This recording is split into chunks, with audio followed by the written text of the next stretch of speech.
Hello, and welcome back to Horror Drift Stories. Before we begin, feel free to leave a comment and tell me where you're listening from. I love reading them. If you enjoy drifting into dark and unsettling stories, don't forget to like the video and subscribe to the channel. Now, get comfortable, relax your mind, let the outside world fade away, and let's begin. Story 1. I was sitting in an old parking lot, watching flames swallow what was left of that wretched place, with my boyfriend Dan wrapped around me, holding me tight. Firefighters were shouting to each other, hoses hissing as they tried to contain the blaze. Police officers were walking around asking questions, while Dan worked his charm, talking smoothly and calmly, the way he always does when things get tense. Black smoke rose into the night sky, twisting and curling like something alive. It didn't look like ordinary smoke. It looked like a void, formless and hungry, just like the void we saw inside. This all started about 4 weeks ago, when Dan looked at me one night and said, "Lonnie, we need some excitement in our lives." I laughed at first, but he wasn't wrong. Dan works long shifts at the local hospital. I work from home doing tech support for a help desk.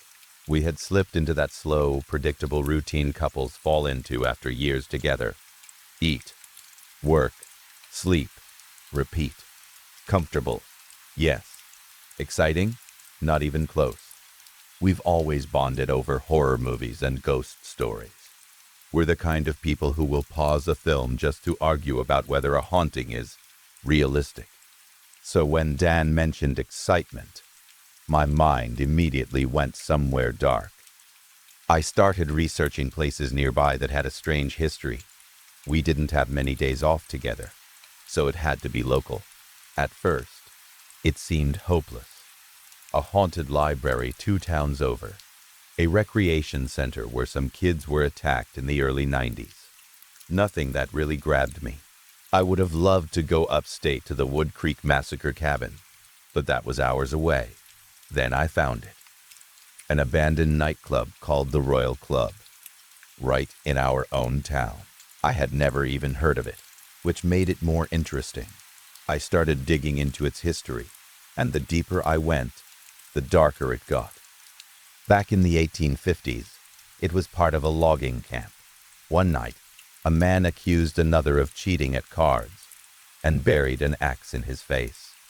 They hanged the killer on the spot. About 60 years later, it became a speakeasy during Prohibition.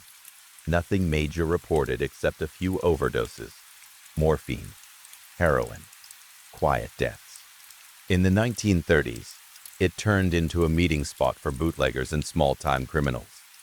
A few gangland disappearances were mentioned in passing in local papers. In 1960, it was renovated into a hot nightclub called the Royal Club. It did good business for years, until one hot summer night in 1967, when someone tossed a lit cigarette into a planter filled with fake plastic plants.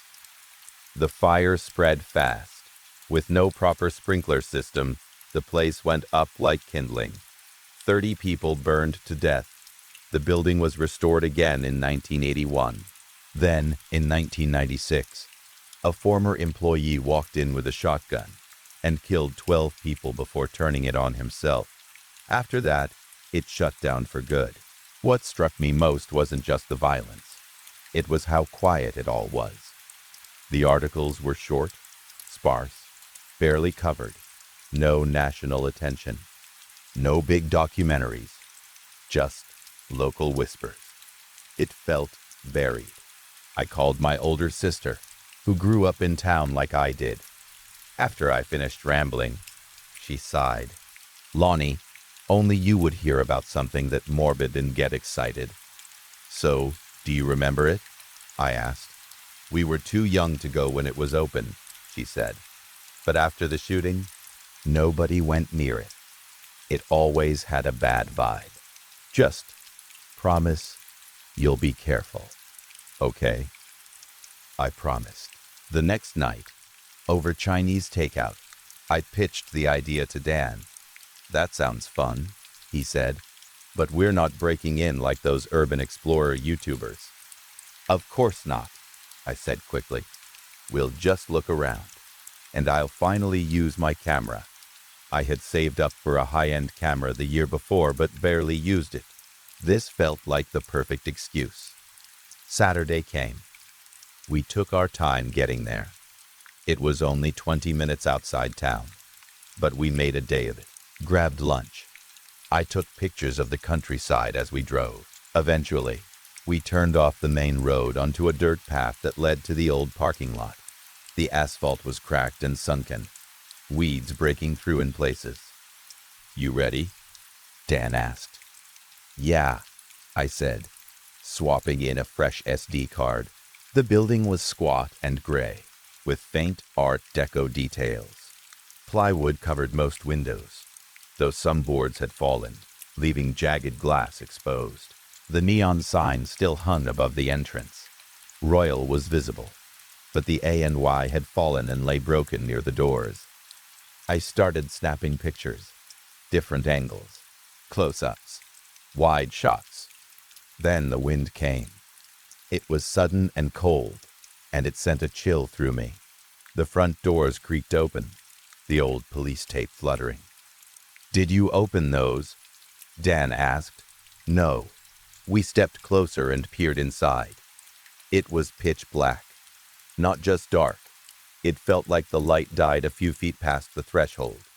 You said no trespassing, I reminded him. I know, he said. But come on.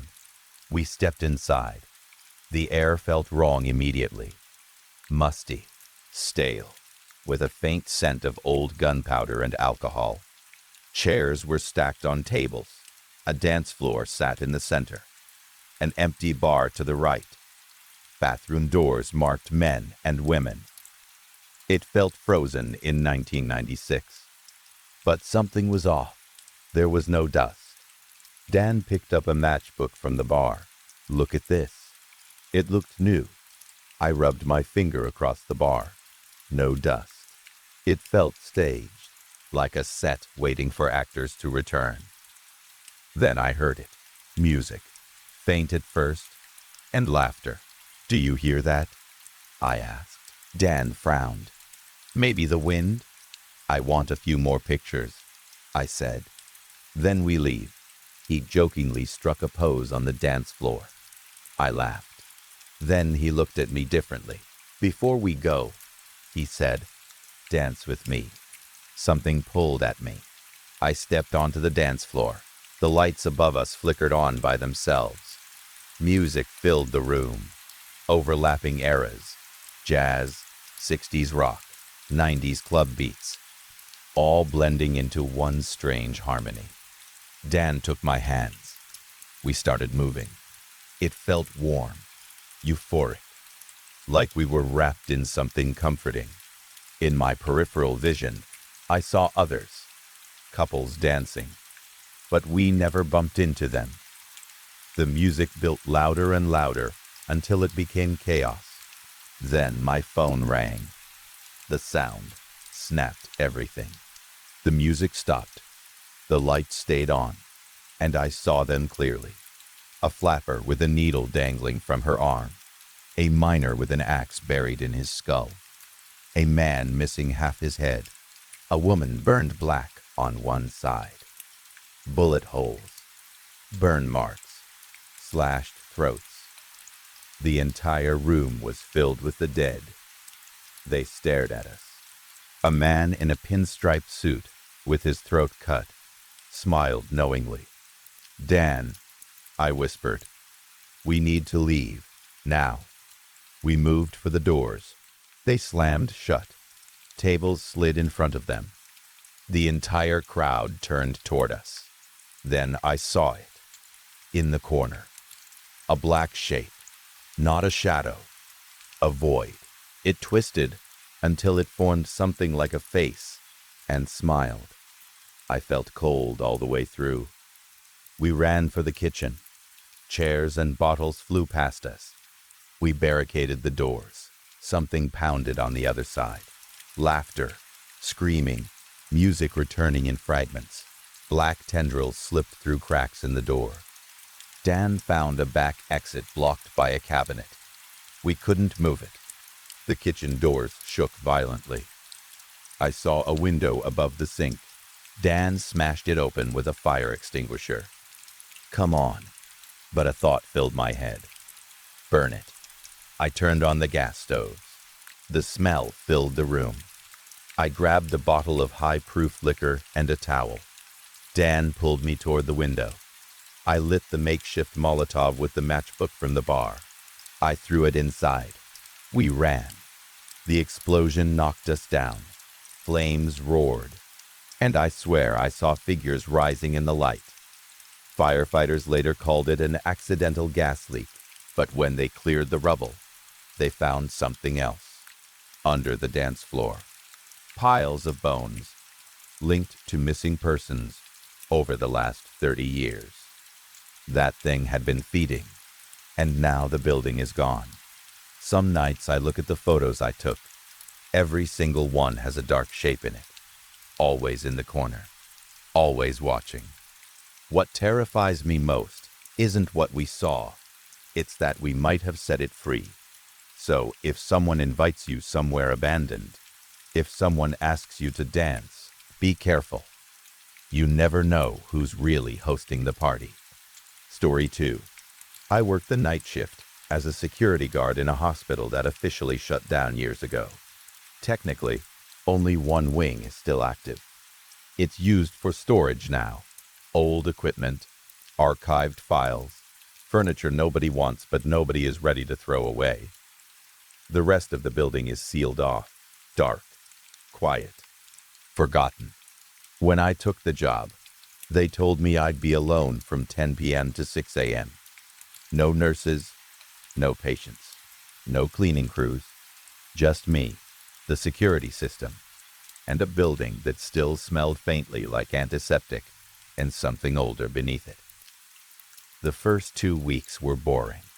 I did rounds, checked locks, sat in the security office watching grainy camera feeds of empty hallways. The place creaked sometimes, especially when the temperature dropped at night. Old buildings do that. I didn't let it get to me. Then it started. One night, right before my shift, I scanned my badge at exactly 9:59 p.m., like I always did.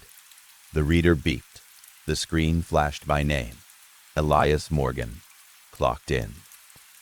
Routine. Out of boredom, I pulled up the digital log on the system monitor. It updates in real time, listing badge scans and door activity. I watched my entry appear at the top of the list. At 10 p.m., exactly 1 minute later, another entry appeared. Guard on duty. No name attached. I frowned at the screen. That wasn't normal. Usually the system lists a name, or at least an ID number. I refreshed the page. The entry stayed there. I chalked it up to a glitch. The building's tech was outdated. It wouldn't have surprised me if the system hiccuped now and then. The next night, I paid attention. I scanned in at 9:59 p.m. again. The system logged my name. I kept my eyes on the monitor. At 10 p.m., the badge scanner on the desk beeped. I didn't move. I was sitting 3 feet away from it. The scanner flashed green, as if it had just read a badge. On the log screen, a new entry appeared. Guard on duty. No name, no ID, just that line. My stomach tightened. There was no one else in the room. No one else in the building as far as I knew. I checked the front entrance camera. Empty. The parking lot camera. Empty. Every hallway feed. Nothing. I told myself it had to be a malfunction. Maybe the scanner was double logging something. Maybe the system was programmed to automatically register a guard on duty entry at the start of a shift. I went through the manual the next day. It wasn't. The system only logged what it physically read. After that, the cameras started acting strange. About 3 nights later, at 2:13 a.m., I got a motion alert from camera 12 in the East Wing. The East Wing had been sealed for years. No electricity except emergency lights. No HVAC. The doors were chained shut from the inside, according to maintenance. I pulled up the feed. The hallway flickered under dim red emergency lights. Dust floated in the air. Old signage hung crooked on the walls. At the far end of the corridor, near one of the former patient rooms, something was standing. At first, I thought it was a trick of the light. Then the frame refreshed. The shape was still there. It was tall. Too tall. Its head nearly touched the ceiling. Its limbs looked stretched, like the proportions didn't fit within the camera's perspective. It wasn't moving the way a person would. It was just there. The image refreshed again. It was closer. I didn't see it walk. I didn't see it take a step. But the distance between it and the camera had shortened. My throat went dry. The emergency lights flickered harder. Another refresh. Closer. The screen suddenly burst into static. White noise filled the monitor. Then silence. At that exact moment, the badge scanner on my desk beeped again. I jerked in my chair. The log updated. Guard on duty. It was 2:14 a.m., hours into my shift. I stood up and checked the office door. Locked. The air felt colder than before. I pulled up camera 3, the front lobby. The automatic glass doors were sliding open. There was no one outside. The night air moved through the entryway. Then the doors slowly slid shut. Seconds later, they opened again. I heard something then. Footsteps. Not from the speakers. From the hallway outside the security office. Slow. Measured. The sound of shoes on tile. I froze in my chair. The footsteps echoed across the empty lobby. They stopped directly outside my door. The handle didn't move. No shadow passed under the crack. But the air changed. It felt heavier, pressed in around me.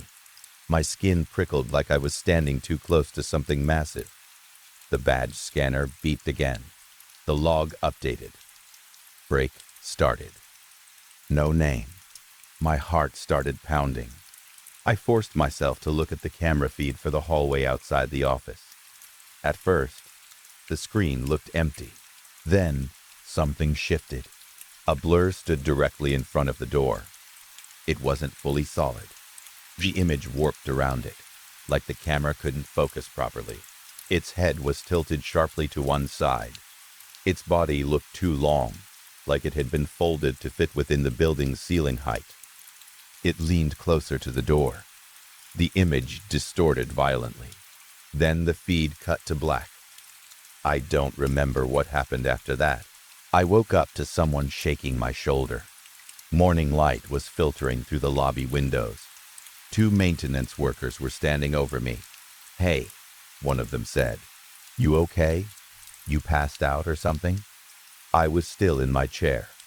The monitors were back to normal. The office door was closed. The air felt ordinary. I checked the time. 7:12 a.m. My shift should have ended at 6 o'clock. I must have dozed off, I muttered. They laughed. Long night? I nodded, still dazed. After they left, I pulled up the system logs. My name showed clocked in at 9:59 p.m. Then, at 10 p.m., guard on duty. At 2:14 a.m., guard on duty again. At 2:15 a.m., break started.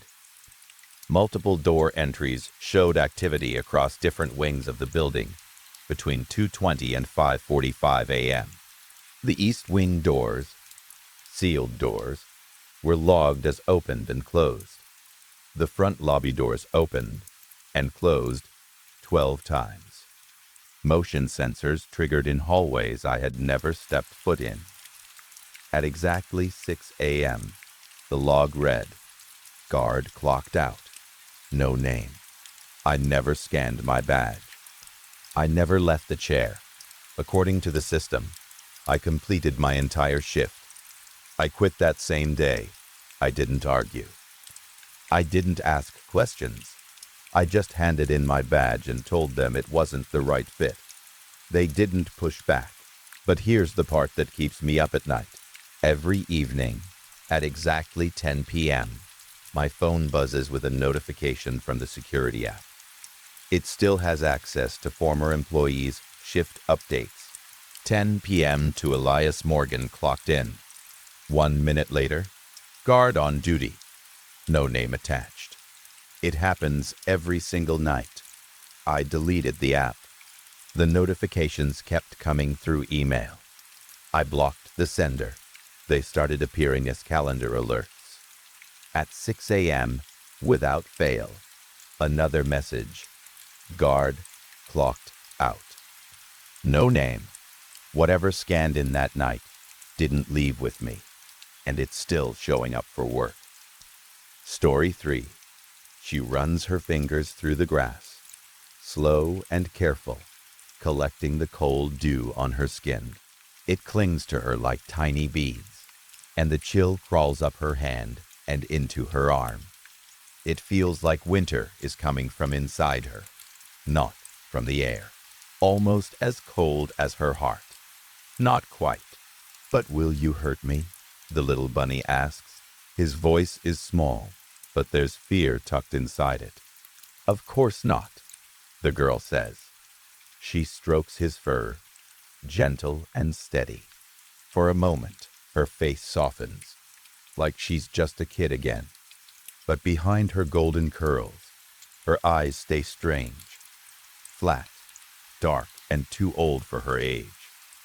"I'll only hurt you if you hurt me," she adds, calm as if she's explaining a rule everyone knows. The words carry a quiet threat, the kind you feel more than hear. Then she glances over her shoulder. Firelight flickers across her cheeks as the first weak light of morning starts to touch the sky. "Isn't it magnificent?" she asks, like she's talking about a sunrise. "Isn't what magnificent?" the bunny says, hopping closer.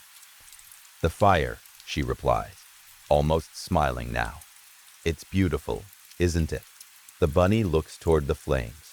Smoke rolls upward in thick waves. "Oh, yes," he says slowly. "We'd freeze without it. But there's so much smoke." He pauses, then brightens, trying to shift the mood. "So, are we friends now?" "Yes," the girl says. "We're friends, as long as you don't hurt me." "I won't," the bunny promises, warm and eager. "So what will we do today?" The question carries a kind of innocent excitement, like the whole world is opening for him. Adventures, sunshine, grass, freedom. "I don't know," the girl answers, and her voice drops. Her head tilts down, as if the morning ahead is a long, empty road. Smoke drifts around them like a dark cloud that refuses to leave. The bunny stares out into the distance anyway, trying to stay cheerful. "Look at us," he says, amazed. "Out before dawn, like rebels."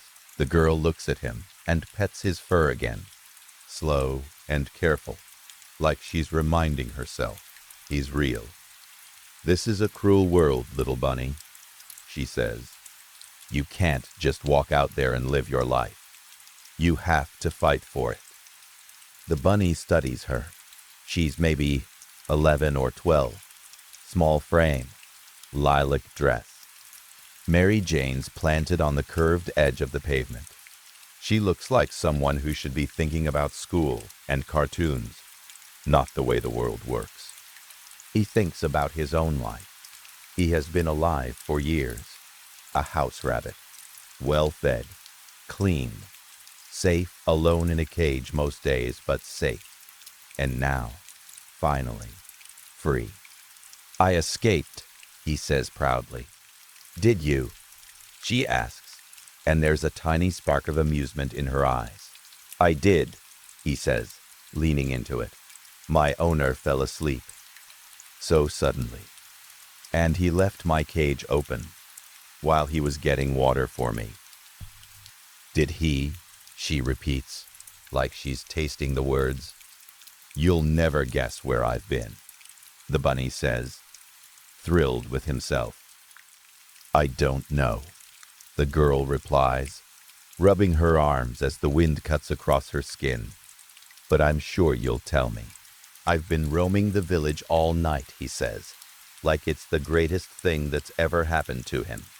I don't even know which house is mine anymore.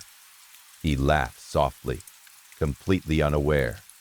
Then he shivers hard, his body trembling as the cold bites through his fur. He leans toward the fire like it's a blanket. It's getting really warm, he says. Should we move away? No, the girl snaps.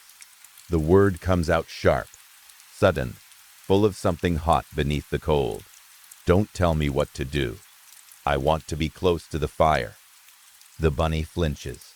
Then he presses against her anyway, gentle and careful, like he's trying to calm her. I wasn't telling you what to do, he says softly. I just want you safe. The girl's shoulders tighten. Then she wraps an arm around him and pulls him close. I'm sorry, she whispers. I didn't mean to be rude. I'm just so angry. Her other hand stays hidden in her pocket. Whatever she's holding in there, she grips it too tightly. Her fingers tremble. I'm not an angry person, she says, almost like she's convincing herself. I believe in justice. The bunny looks up at her. Are you okay? No, she answers, and I won't be until the fire dies down. Her voice is quiet, but there's something dark underneath it, like a promise. Don't worry, the bunny says, trying again to comfort her. We're here together. Slowly, the girl pulls her hand from her pocket. In her palm, there are capsules, red and yellow, like tiny bright insects against her skin. She stares at them. Tears gather in her eyes. The bunny's ears tilt forward. He tightens against her like he can protect her just by being close. What are those? He asks. Sleeping pills, she says. And now her voice shakes. Are 5 enough? The bunny's excitement fades. You don't want to go to sleep now, he says quickly. The day is only starting. My dad takes them, she replies. Do you believe in justice, little bunny? The question makes him pause. He hops away just enough to face her properly.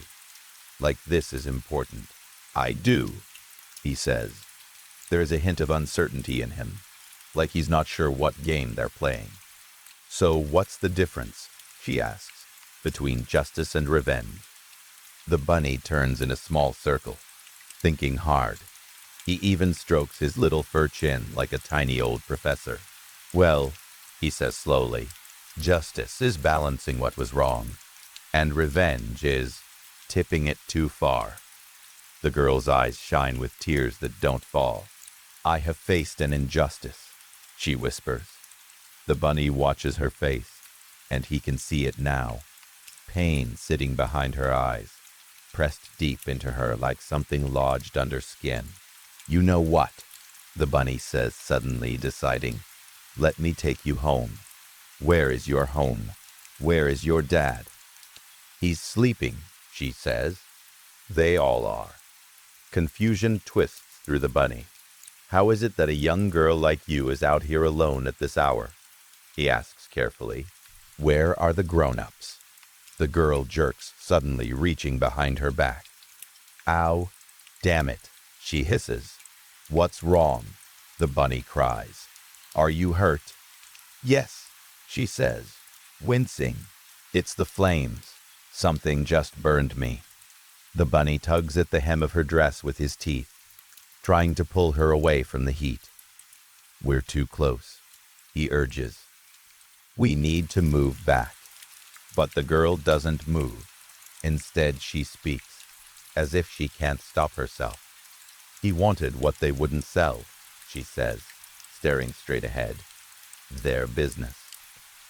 The bunny keeps tugging, more frantic now. Come on, he insists. So he burned their house.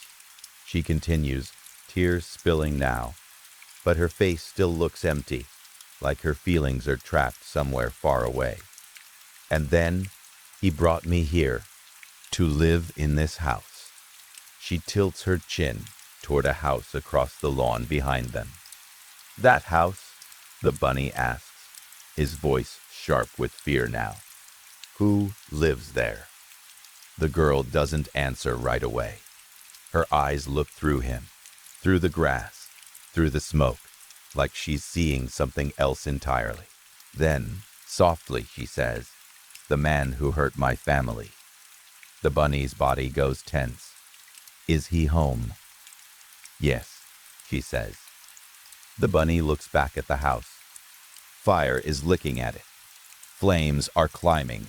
Smoke is rolling into the sky. But the house is on fire, he says, stunned. I know, the girl replies. Her voice is calm, but it carries something cold and wrong. Then we should wake him up, the bunny says. Urgent. We have to. She looks down at the capsules again. He won't wake up, she says. Just like my dad didn't wake up. Then she leans forward to hug the bunny, but she misses. Her arms swing through empty air. She stumbles and falls hard onto the cold tar. Her skin scrapes. The sting hits her all at once. The wind cuts into her open wounds, and the capsules scatter across the road like spilled candy. Bunny? She cries, panicked, lifting her head and scanning the yards and shadows. That's impossible. How did I miss you? She crawls on her hands and knees, gathering pills with shaking fingers. 1, 2, 3, 4. She stops. 4. Her breath quickens. I know I had more. She pushes herself up and staggers down the road, wobbling from side to side. Behind her, the fire roars louder, lighting the village from a distance. Here, Bunny, she calls, voice cracking. Bunny, Bunny, Bunny. Then she hears him, a faint voice, somewhere ahead, soft as a whisper. Just keep walking. She spins in a circle. Where are you? She cries. Her words start to slur. Her balance is gone. Bunny, come back. Just keep walking. The voice repeats, gentle and coaxing. She stumbles farther from the burning house, farther into the quiet streets. The flames become smaller behind her, but the smoke still crawls across the sky. Her feet slip into grass in front of another house. She sways, blinking hard. Bunny, she whispers, barely audible now. Where are you? The voice comes again, close, calm, and soothing. Shh, it says. You're safe now. They'll find you here. Story 4. Kenneth Eerie held the mug like it weighed 100 pounds. His fingers wrapped around the small porcelain handle several times over, absurdly long and delicate at the same time, with thin tufts of black hair growing from each fingertip. He lifted the cup toward his mouth, trying to drink the coffee like a normal person would. His lower jaw stuck out too far, a stiff underbite that made him look almost cartoonish. A few drops spilled anyway, sliding down his chin and soaking into the front of his blue button-up. Detective Harrelson watched him closely from across the steel table. A big part of questioning someone is finding their normal, the baseline, how they act when they're calm, when they're telling the truth, when they're lying.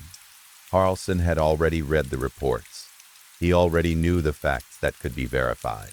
The point now was to see what honesty looked like in a body that didn't look human anymore. And what happened after you and Miss Eldridge left Janice Whitaker's house? Harrelson asked. Kenneth swallowed, and it looked wrong. His tongue was too large for his mouth. His words came out thick and clumsy, like his mouth wasn't built for them. We were heading back to the church, Kenneth said.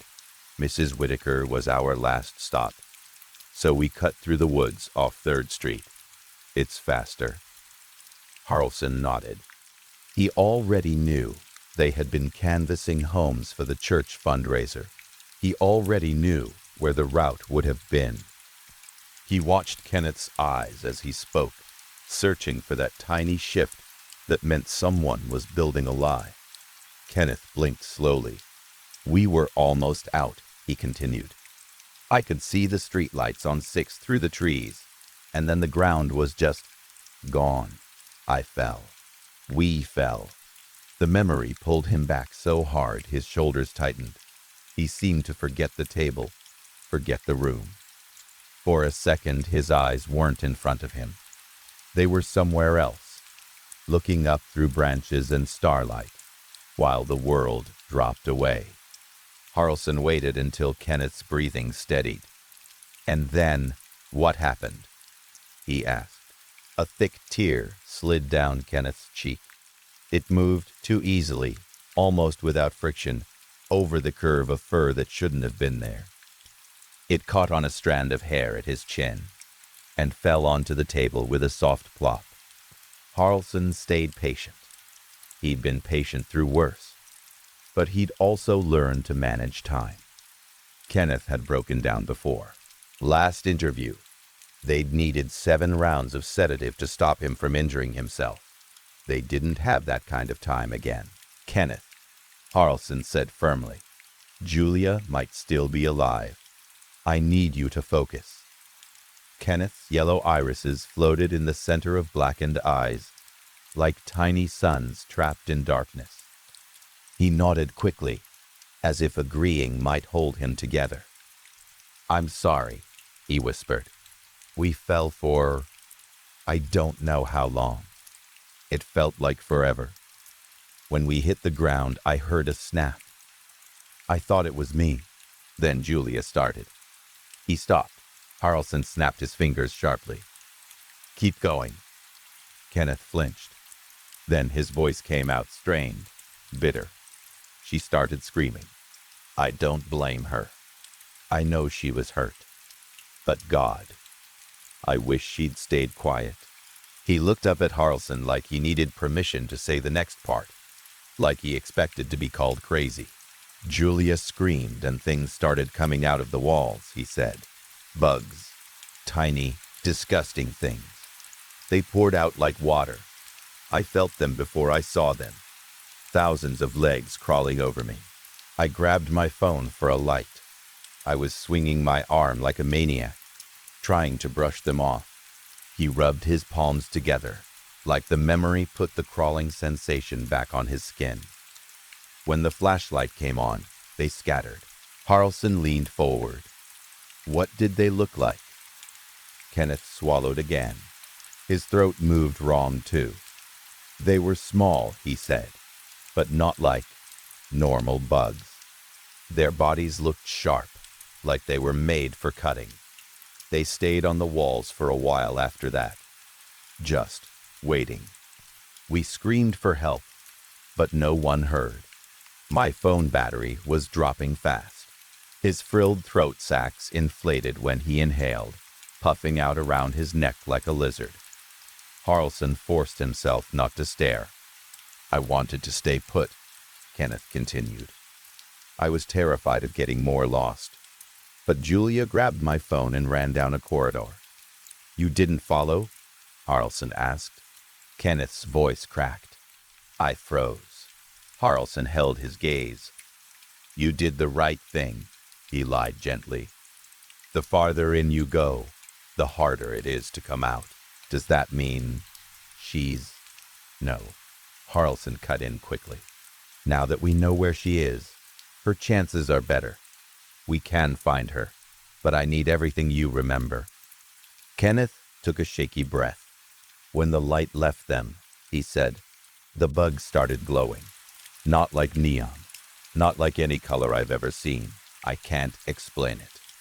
It made me feel sick, the same way I felt when someone told me my mother died. Harrelson frowned. The glowing made you sick? The color, Kenneth said. The color did. It wasn't supposed to exist. He blinked hard, as if even talking about it hurt. They lifted off the walls. He went on.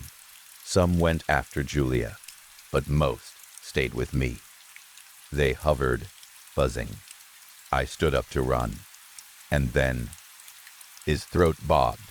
Harrelson's voice stayed even. And then, they attacked you. Yes. Kenneth's voice dropped. They flew through me. Harrelson didn't react, but his fingers tightened slightly around his pen. They went through my body like I was soft, Kenneth said. Like I wasn't solid anymore. They dragged parts of me with them and stretched me out. It hurt. It felt like freezing and melting at the same time. There were so many. I tried to slap them away, but that only made it worse. Worse how? Harrelson asked. It made it faster, Kenneth whispered. They pulled me apart like string, like thread. Then they dove back through the holes they made and wove me into. He slammed his palms down on the table. The impact sounded dull, heavy. His fingers spread so far they spanned most of the table, the greasy black hairs at their ends brushing Harrelson's face. This, Kenneth said, voice rising with panic. This is what they made. Harrelson stayed still. He forced himself to breathe through his nose. What happened after? He asked. Kenneth's shoulders shook. I woke up at the entrance to the old coal mine, he said. I don't know how I got there. I ran home. My father wouldn't let me in. I went to the church. They started shooting. I called you. That's all I remember before now. Harrelson nodded slowly, as if placing a final piece into a puzzle. Thank you, he said. We'll keep you updated. Kenneth's eyes glistened with thick mucus now, gathering in the corners before sliding down his face. Detective, he whispered. Yes. What are they going to do with me? Harrelson hesitated. He didn't like lying, but he also didn't like telling truths that crushed people. The CDC is on their way, he said carefully, for study. I can't give legal advice, but I can tell you to make good choices. He didn't sob like a normal man. He cried thick sheets of fluid, shaking like his bones were loose. Harrelson excused himself quietly and stepped out of the room. Everyone in town knew about the mine. It had been closed for 200 years. And in all that time, every missing person case in that small town had gathered the same rumor like dust.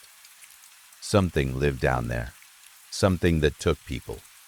It had always been a story people told in kitchens and bars, something they half laughed about, something they used to scare teenagers. Now Harrelson wasn't laughing. That afternoon, he met Officers Gray and Bordeaux at the mouth of the coal mine. The entrance yawned open like a dark throat, framed by old warning signs and rusted metal. On Harrelson's advice, each of them carried 2 flashlights with fresh batteries. Kenneth had said light mattered. They would take every advantage they could get. Ready? Harrelson asked. As I'll ever be, Bordeaux said. Gray snorted. Not really. You saw what happened to that kid. That could be us. It could, Harrelson agreed. But it could also be Julia. We can't leave her in there. Gray scoffed. We can, actually. We can go home and say we couldn't find her.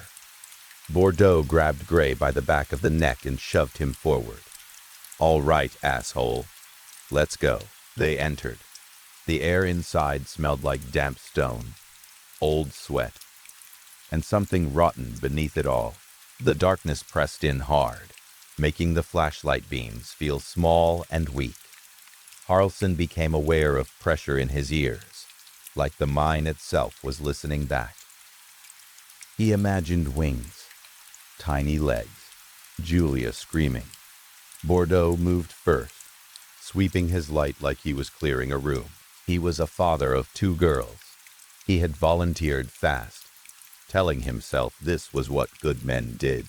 But as the tunnel swallowed them, Harrelson could see doubt creep into Bordeaux's face. Gray stayed behind, breathing too fast. His light shook in his hand. "Can we leave now?" Gray said, trying to sound cocky, but his voice cracked. "No," Harrelson said. "We keep going." Bordeaux nodded. "If that was one of my girls, I'd never forgive anyone who turned back." Gray muttered, "You guys are morons. We're going to die down here." "Shut up," Harrelson snapped, shoving him forward. The tunnel split into 2 paths. "Bordeaux," Harrelson said, "you and Gray go left. I'll go straight." Bordeaux nodded. Gray rolled his eyes. "Yeah, great plan. You go get killed, and I'll go home." "Move," Bordeaux said, and dragged him into the left tunnel. Harrelson continued forward alone. The stone around him narrowed until every step became an awkward shuffle. Then suddenly, the passage opened into a wide chamber. The floor dipped unexpectedly, and before he could correct himself, he slid and fell down a short drop. His flashlight cracked. The beam went weak, casting a half-moon of yellow light. He grabbed his spare and swept it around. The chamber walls were covered in boreholes, thousands of tiny holes arranged into crude pictures, sunrises, storm clouds, and in the center, something that looked like a man, a stretched human shape, surrounded by long arcs like nets or ropes, as if it was being caught in something woven from its own body. A sound clattered across stone. Then Gray's voice echoed too loud. "Ah, God, I stubbed the shit out of my toe." Harrelson jerked, heart jumping. He heard Bordeaux snap at him, "Watch your mouth and keep it down." Then the chamber vibrated, a low thrumming that made Harrelson's teeth itch. Wings. Bordeaux and Gray sprinted back toward the split, their flashlight beams whipping wildly. Behind them, the tunnel began glowing, brighter and brighter, like something living was approaching. They reached the junction, and Bordeaux did something smart. He held both flashlights up, one aimed down each path, keeping the light between them and the glow behind. The swarm poured into view, tiny bodies each maybe 2 inches long writhing over each other like a living carpet. 6 legs, a needle-like mouth, wings dusted with chalky blue powder that shimmered like rot. "Gray," Bordeaux shouted, forcing calm into his voice. "The right tunnel looks clear. Go find Harrelson. I'll keep the lights on." Gray stared at the swarm, then did the most predictable thing in the world. He ran for the exit. "Gray!" Bordeaux yelled. "You idiot!" In that moment, Bordeaux stepped into Harrelson's tunnel, and when he did, his light shifted. Just enough. The insects surged forward like they had been waiting for the smallest mistake. Gray screamed as one hit his wrist.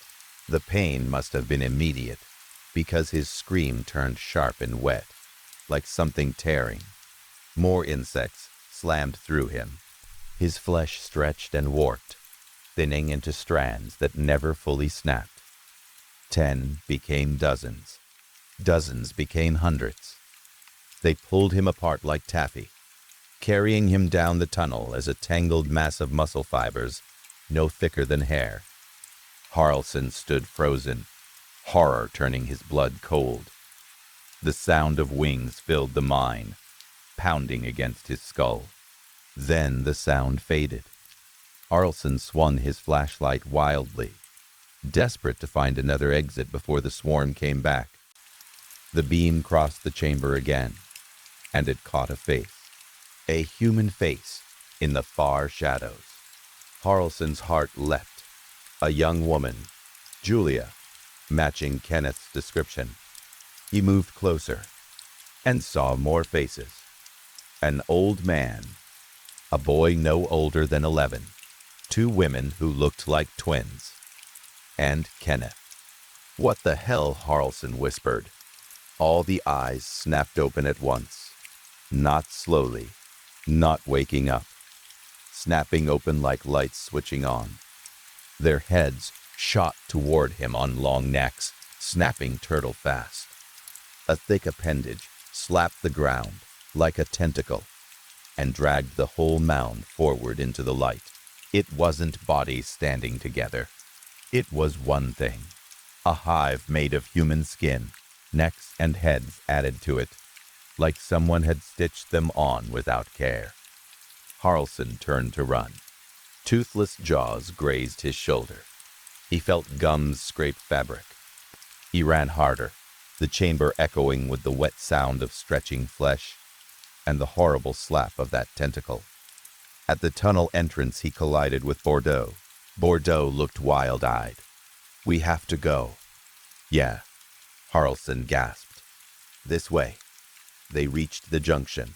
The swarm still clung to the walls, held back by light, glowing and vibrating. Behind them, the hive creature pushed forward, trying to force its bulk through the tunnel. Julia's head strained toward them, jaw working uselessly, eyes wide and empty.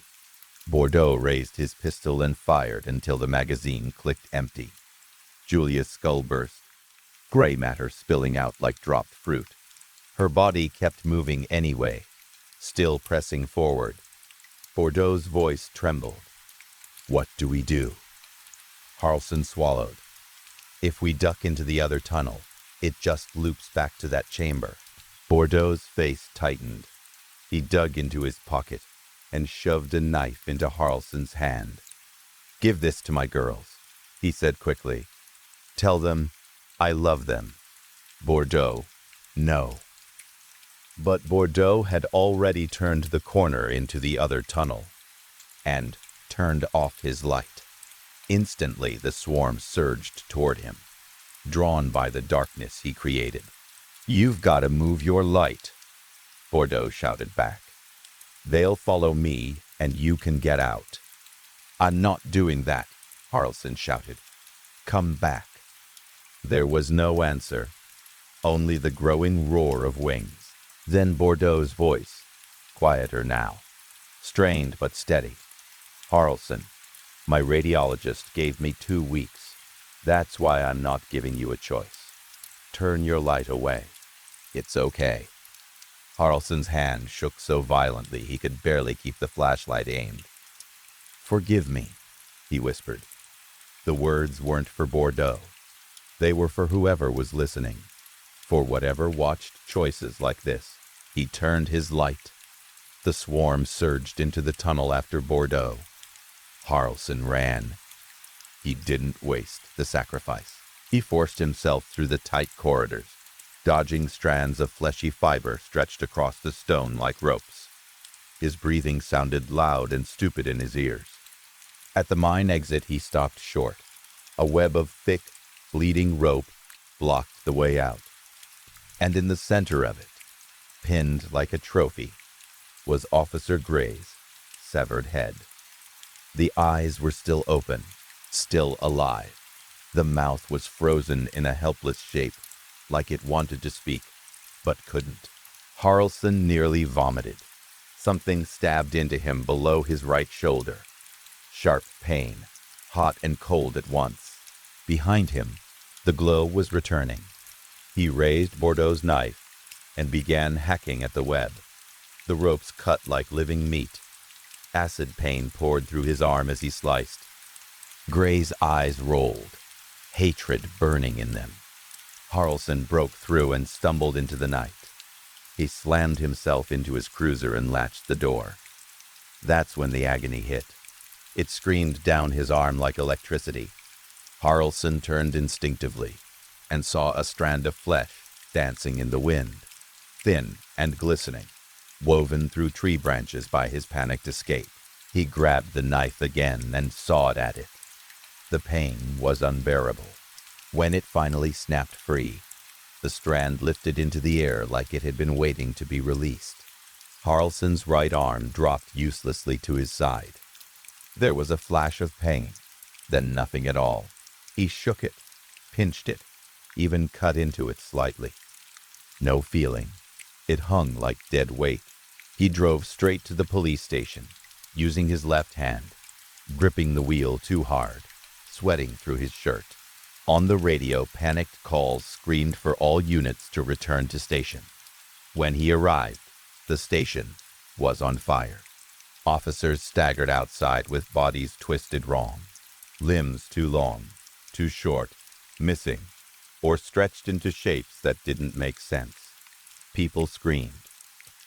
Others made noises that weren't words anymore. And in the middle of it all lay Kenneth. His eyes were wide. His mouth hung open in a silent, involuntary shape. "Detective," a voice said. Kenneth's lips didn't move, but the sound came anyway, strained and distorted. "Detective, I don't know what's happening." They came from inside me. As if on cue, a glowing insect crawled out from Kenneth's mouth. Harrelson stomped it instantly. Kenneth's eyes shifted toward him. Is Julia okay?" "No," Harrelson said, voice flat. "Julia is dead." He raised his gun and fired. Later, when the smoke cleared and the screams faded, Harrelson did what he could think of. He got a commercial license. He became a trucker because it was the easiest way to move a large amount of fuel without too many questions. He practiced backing tankers for months. He waited. When the time came, he drove the fuel tanker to the mine and opened the valve. Diesel poured into the shaft in thick, pungent waves, faintly green in the moonlight. When he was sure it was enough, he backed the tanker closer and crumpled the steel against the stone until it sealed the entrance as tightly as he could make it. Then he poured a thin trail of fuel away from the mouth of the mine, like a fuse. He lit it. The flame raced back toward the tanker. The explosion shook the world. A fireball rose into the sky. The ground thumped as the mine collapsed inward. Dust and debris rained down. The entrance caved and sealed itself under stone and ash. When it was finally quiet, Harrelson knelt beside the destroyed opening and put his ear to the ground. For a long time, he heard nothing. Then, faintly, deep in the earth, he heard a vibration, a soft buzzing, the beating of wings. Story 5. If you've never grown up in a small town, it's hard to explain how empty the days can feel once you're old enough to want freedom, but not old enough to actually leave. There's only so much you can do. The same diners, the same gas stations, the same parking lots where people sit in their cars and pretend that hanging out counts as going somewhere. So everyone does the same, one thing, over and over, until it becomes a habit you could do in your sleep. You go for drives, long, pointless drives with no destination. You take the longest back roads you can find, the ones with no traffic, no streetlights, no reason to be out there except that you don't want to be inside your bedroom staring at the same four walls. You drive because it gives your hands something to do and your brain something to focus on. You drive because, for a while, you can just go and not think. You do it so often you memorize every curve, every patch of broken pavement, every mailbox with a faded number, every tree that leans a certain way. There are stretches where you honestly could drive with your eyes closed. And that's the scary part. You don't realize how much you've done it until you catch yourself zoning out and your car is still perfectly centered in the lane. Who you're with changes everything. With your boys, you drive late. You blast music you know will annoy your mom if she ever hears it. You swerve into being a nuisance on purpose, not because you're evil, but because you're bored and young, and you think you're invincible. You cut your headlights just to creep up on someone, and then flash your brights like you're in some low-budget prank video. In my group, it was a lot of RTJ, and then, for some reason, a couple pop songs we'd scream along to, like it was the funniest thing in the world. Stupid, definitely dangerous, probably illegal, and at the time it felt like the closest thing to excitement we could get without getting arrested. If you were with someone you liked, though, it was different. You let them have the aux. You drove slower. You picked roads where you wouldn't pass anyone, because privacy mattered more than speed. You found excuses to pull over at any place that had a view.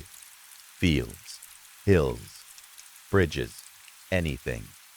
You let the boredom sit between you, because boredom was the cover you needed to push past nerves.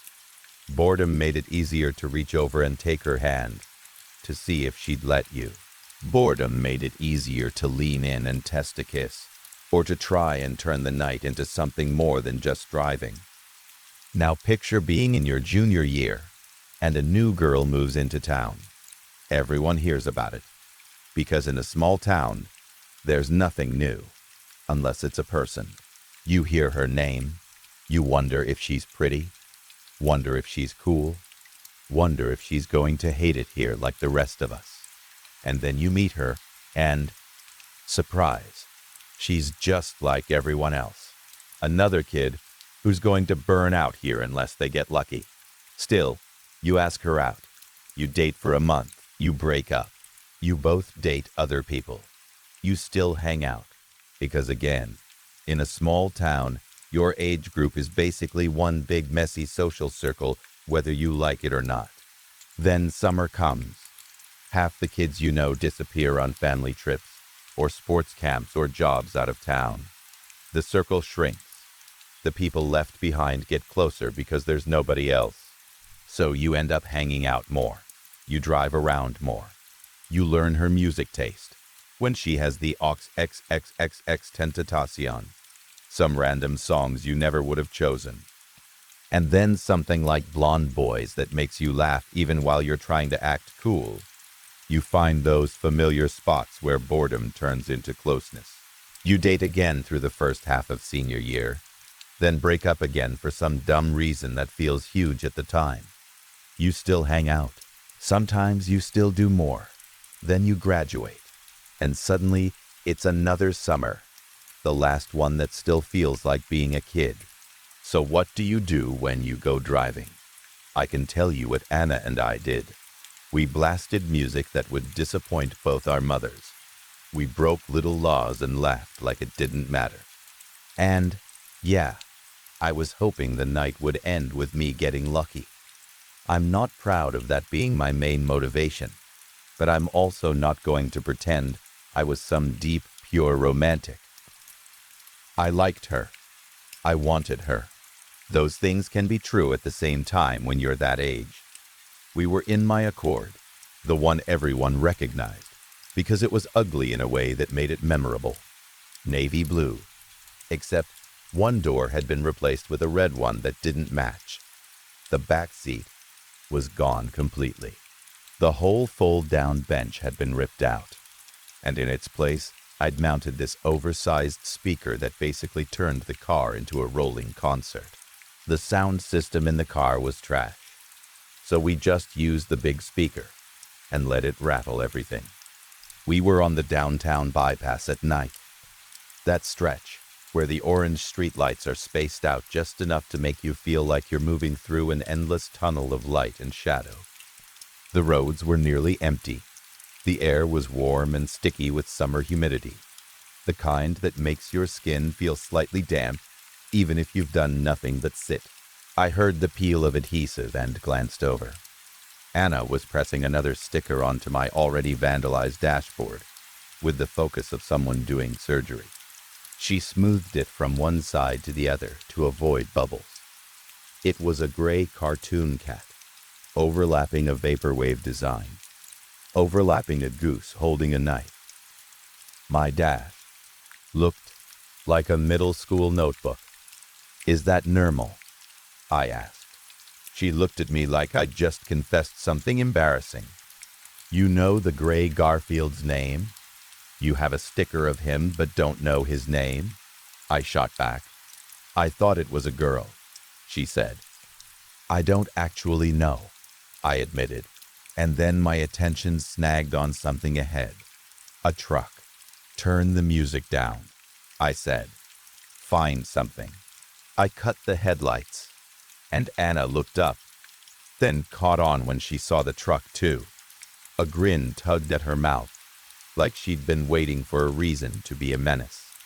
"Oh," she said, half to herself. "Are we doing this?" She paused the music and started scrolling through her playlist while I eased closer behind the truck, trying to stay hidden under the gaps between streetlights. "Who is it?" she asked. "That's Derek's truck." "Ew," she said instantly, and I laughed. We crept right up beside him. His window was up, but Metallica was loud enough that we could hear it through the glass. I nudged the car forward until we were almost even, close enough that I could see him yawn and cover his mouth with one hand, like he was bored out of his mind too. I gave Anna a little wave. She tapped her screen, and then the world exploded. I just popped a molly. Now I'm trying to... The speaker blasted the line so loudly the whole car vibrated. We watched Derek jump so hard he yelped, and his hand swung up and accidentally smacked the brim of his hat, knocking it clean off his head. Anna and I lost it, laughing, cheering, clapping like idiots. Derek steadied his wheel, glanced over, realized it was us, and even he couldn't hold back a smile. He rolled his window down and yelled something I couldn't hear over the music, pointing toward the shoulder, motioning for us to pull over. "Oh crap," I said, easing off the gas. "Do you think he's actually mad? Maybe." I pulled over anyway. Derek hopped out still smiling, which instantly eased my panic. I climbed out too and leaned against my open door. Anna waved from the passenger seat. Derek shouted over the music, "What is that?" Anna turned it down and called back, "Molly Cyrus."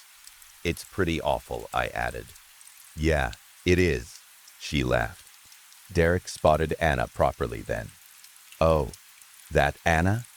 He waved at her, then turned back to me. "You gotta do that to Aaron and Minnie." "What?" I said, not catching up. He explained fast. Aaron and Minnie had been hanging out with some people after work, mall crowd stuff, and those two had ditched early together. Derek had seen their car heading toward the back roads, near those artificial forests the town planted in rows. He made a face like he didn't want to say it out loud, but it was obvious what he meant. They'd gone off to make out, or more. Anna perked up. "Ooh, can we stop at the gas station first?" So we did. We grabbed snacks like we were about to go on some big mission, instead of doing the dumbest kind of small-town entertainment, tracking down friends to prank them while they were trying to hook up. Inside the gas station, under the harsh white lights, I looked at Anna and felt something shift in my chest. She was wearing one of my hoodies, sleeves too long, the fabric swallowing her hands. The humidity had made her curls look even better, and the way she stood there, holding an energy drink, a small bag of deli fries, and a known sticker like it was completely normal, made me feel painfully, stupidly attracted to her. I realized in that moment I didn't just like her, I was down bad. So I offered to pay for her stuff too, even though my wallet was basically empty. "You sure?" she asked. "Yeah," I said, trying to sound casual. "I got you." I prayed my card wouldn't decline right there in front of her. She tilted her head. Are you getting caffeine? At like 10 p.m. I don't want to get tired. She shrugged, and the oversized hoodie slipped off one shoulder. That tiny flash of skin made my brain short-circuit. What'd you get? When we got back in the car, I waited a moment before pulling out, because I liked watching her put on the stickers. It was like her little ritual. You're going to be sad when you run out of space, I said. Nah, she said easily. I'll just start stacking layers. I watched her open the gnome sticker. So where does the gnome go? The dash won't hold him, she said. He'll have to go on the glove box. She crossed her legs and leaned forward, pressing the sticker carefully onto the lower glove box. Then she looked at me with that look that always made me feel like she was seeing straight through me. So, she said lightly, you're thinking about me being around long enough for you to run out of space? Heat shot across my cheeks. I started the car just to have an excuse to look away. Well, I said, and immediately realized I didn't know how to finish the sentence without sounding either too serious or too lame. Winter, she prompted. That was her nickname for me, and hearing it always softened something inside me. What? I asked. I just don't know if you're trying to hang out for the summer, she said, or if I still like you. I said, blunt, because I couldn't help it. She smiled like she'd been waiting for that honesty. I still like you, she said. So I want to know if you like me back. Can't a girl ask? I reached over and took her hand while keeping my eyes on the road. Yeah, Anna, I said quietly. And somehow, that was enough. We drove for a while before we saw another car ahead, Aaron's. We weren't blasting music anymore. It was quieter now, the night darker, the road stretching out into rows of planted trees that looked like perfect hallways of forest. There were almost no streetlights out that far, just our headlights and the star. Anna checked her phone. No service out here, she muttered. I'll use whatever I have downloaded. You've got time, I said. Roads narrow, harder to pull up beside them. She found something and grinned. I eased closer, cutting lights and sound again, creeping behind Aaron's car like we were the world's dumbest predators. Anna hit play. Rick Astley's Never Going to Give You Up blasted out of my back speaker like a cruel joke. Minnie screamed in surprise and Aaron swerved.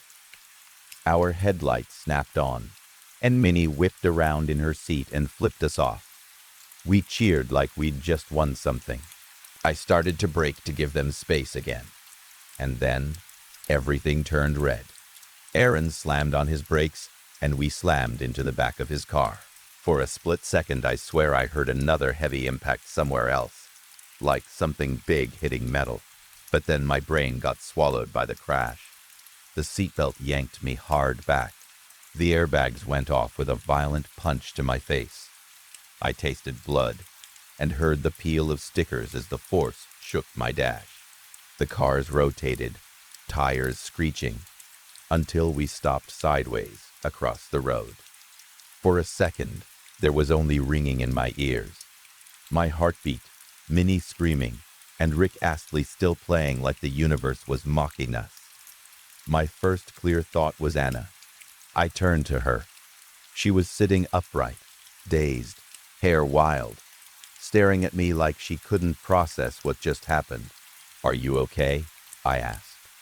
I think so, she said, yanking the cord from her phone and killing the music. Fuck.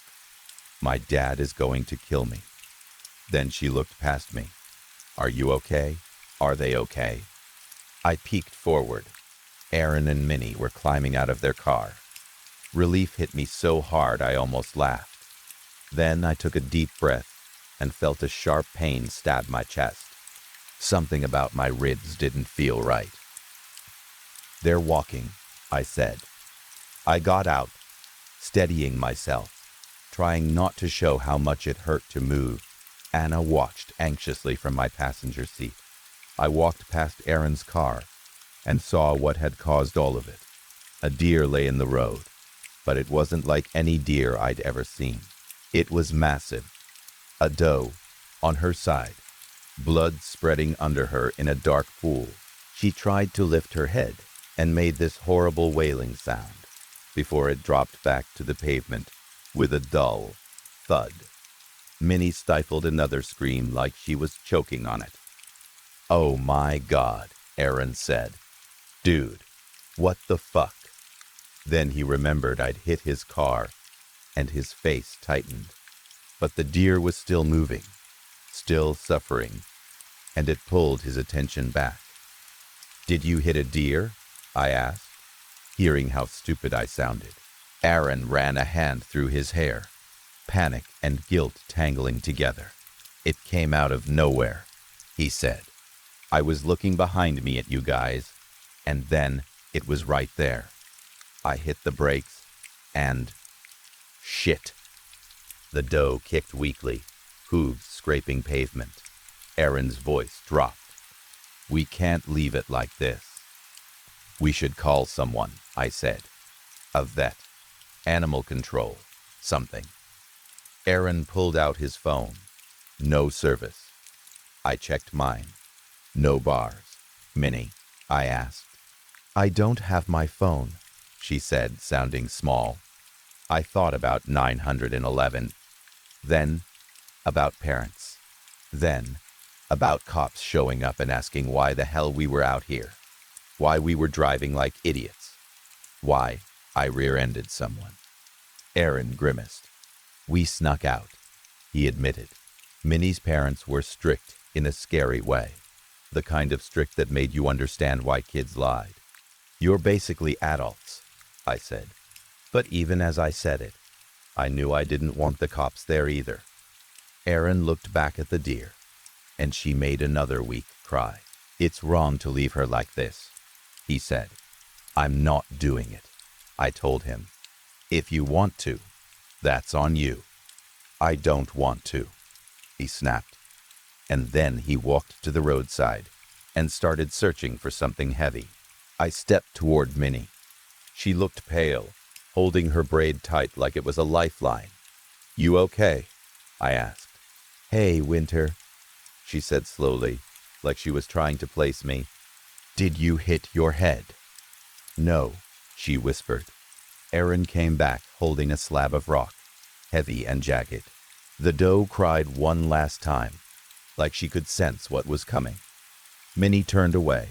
I stayed, frozen, because turning away didn't change what was happening. Aaron lifted the rock and brought it down. The crunch was muted but horrible. The doe thrashed. Minnie started sobbing. I saw movement in the trees at the edge of the road. Aaron lifted the rock again and struck again. The doe went still. Then a second deer stepped out onto the road several yards away. A buck. And it was even bigger. It stood tall like it owned the night. Its antlers weren't normal. They looked like a chandelier of bone, wide and heavy, like something designed to crown a monster. Minnie turned back, hollow-eyed. "Aaron," she said flatly, "there's a deer."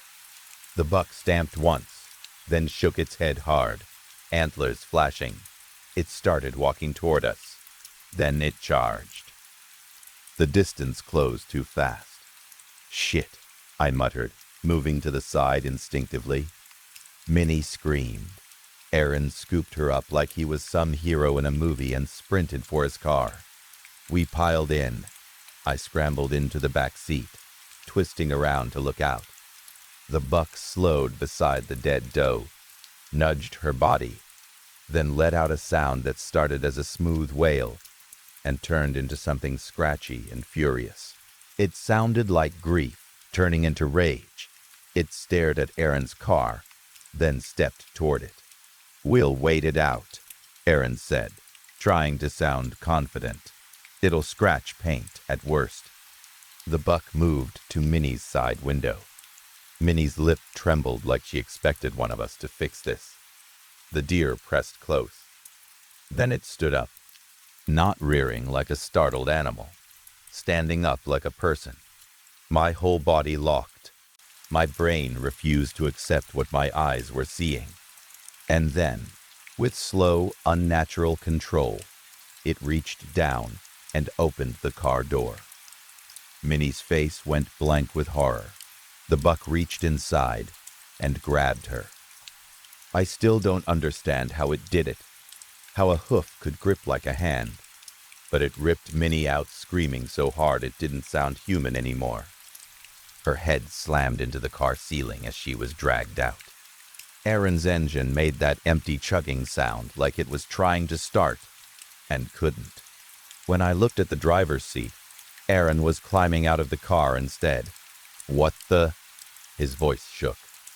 I shoved open the door on the opposite side, staying low. A piece of bumper lay on the ground. I grabbed it with both hands, like a weapon, and peeked around the back of the car. The buck dropped Minnie on the pavement. Then it took one bipedal step and stomped on her wrist. There was an audible crunch. Minnie's scream turned into something wretched and broken, like pain was pouring out of her. Anna slammed the horn from my car, snapping Aaron out of his freeze. Aaron and I ran at the buck. I swung the bumper with everything I had, and my chest pain flared sharp like a knife. The bumper smacked the deer's back. It dropped to all fours, but only for a second. Aaron tried to reach for Minnie. The deer dipped its head and caught Aaron in its antlers. It swung upward, and Aaron flew back, hitting the ground hard. Blood poured from a tear in his face, ripped open from his lip up toward his eye. The buck made a clipped call. Then it stomped Minnie one final time. She went still. Aaron didn't move. He just stared, shock drowning him. I didn't stare. I ran. I ran back to Anna, because my brain had made a choice. Get her and get out. I didn't even stop to feel guilty about the selfishness. In that moment, it felt like survival was all that mattered. Anna had climbed into the driver's seat of my car, shaking. When I jumped into the passenger seat, she blurted, "Winter, what is happening? The car won't start." "Fuck," I said. "Aaron has his keys. Call 911. "Already did," she said, voice tight. "As soon as I saw it stand up. But we're far out. I don't know how long." I looked back. The deer circled Aaron. It was between him and his car now, like it knew exactly what it was doing. "We should do something," Anna whispered. I didn't want to. I wanted to leave, but leaving wasn't possible with my car dead. Aaron suddenly bolted for the tree line, clutching his torn face. The buck chased him on all fours. Aaron scrambled up a tree. The buck slammed into the trunk. The impact shook the tree like a punch. Anna grabbed the big speaker out of the back, like she'd decided something. "We have to do something," she said. "What are you doing?" I asked, panic rising. "I'm not going to watch him get killed," she snapped. "You're hurt. You're staying in the locked car." She opened the door quietly. She hesitated, then leaned in and kissed me. Not playful, not casual. A kiss that felt like a goodbye she didn't want to say out loud. Then she disappeared into the tall grass across the road, carrying the speaker. I watched her vanish and felt sick with helplessness. I popped the hood anyway, forcing myself to move despite the pain, trying to see if anything obvious was wrong. Branches cracked in the woods as the buck kept battering the tree. Aaron's voice floated, broken and wet. "Help. Winter. Do something." I mimed, turning a key, pointed at his car, held my hands up, He processed it through panic and then screamed, "You can't leave me." A soft sound drifted from the farmland. Music, gentle at first. The buck paused, head turning toward the sound like it heard something it didn't like. Then it stood up again, slow, unnatural, and began climbing Aaron's tree using its front legs like arms. Aaron started whimpering, pure terror. The gentle music kept playing, like someone was serenading death. Aaron jumped to another tree, and I expected to hear him fall, but he made it. The buck screamed, descended, and slammed into the new tree. This time the trunk cracked. The buck kept pushing, slamming, shaking the tree until the crack deepened. Anna returned just in time to see it happen. The buck shoved hard, and the tree uprooted. Aaron clung to it as it fell. He didn't scream. The tree crashed onto his car with a metal crunch that made my stomach turn. Anna grabbed my arm and pulled me down instinctively, as if the falling tree could reach us. Then the gentle music ended. A loud, abrasive song started, something with heavy drums and angry lyrics, the kind of music we played to annoy parents. The buck snapped its head toward the farmland, then sprinted into the tall grass, running bipedal again for a few steps before dropping to all fours and crashing through crops. The night went quiet, except for Anna's sobbing. She stumbled into me, and I wrapped her up, holding her tight. "I gave myself one song to get back," she whispered, shaking. "Could I have saved him?" "No," I said, even though it hurt to say. "You did what you could. We need to hide. Wait for the cops." She nodded, trying to swallow her grief. Then she pulled away and stumbled toward Minnie, insisting she had to check. I begged her not to. She did anyway. She checked Minnie's wrist, then her neck. Her face tightened. She shook her head and stood, turning back to me. And then the doe moved. A small grunt. A twitch. Anna was passing it when it kicked wildly, and her leg bent wrong with a crack that made my blood go cold. Anna screamed. I was with her instantly, trying to lift her without hurting her more, but her leg was wrecked. The doe made a half-dead cry. From far away, the buck answered. Hooves returned. I half-carried, half-dragged Anna toward my car, getting her into the passenger seat just as the buck burst back onto the road. It stared at the doe, then at me. I sprinted to the driver's side door, pain exploding in my chest. I barely made it inside and locked the doors. Anna was hyperventilating, trying not to pass out. I took her hand and squeezed hard. The buck stood up again and walked toward my door. It reached down and yanked at the handle, angry, over and over. "Go away," I whispered, like words could matter.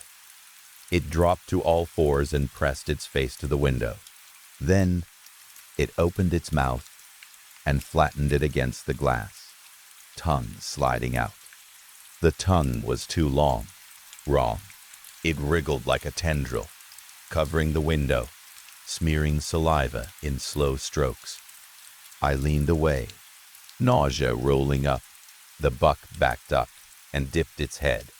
Then it charged and slammed into the car. The whole car tipped. It hit again and again. Slowly, it forced us onto our side. Anna screamed. I grabbed the roof handle to keep from falling onto her.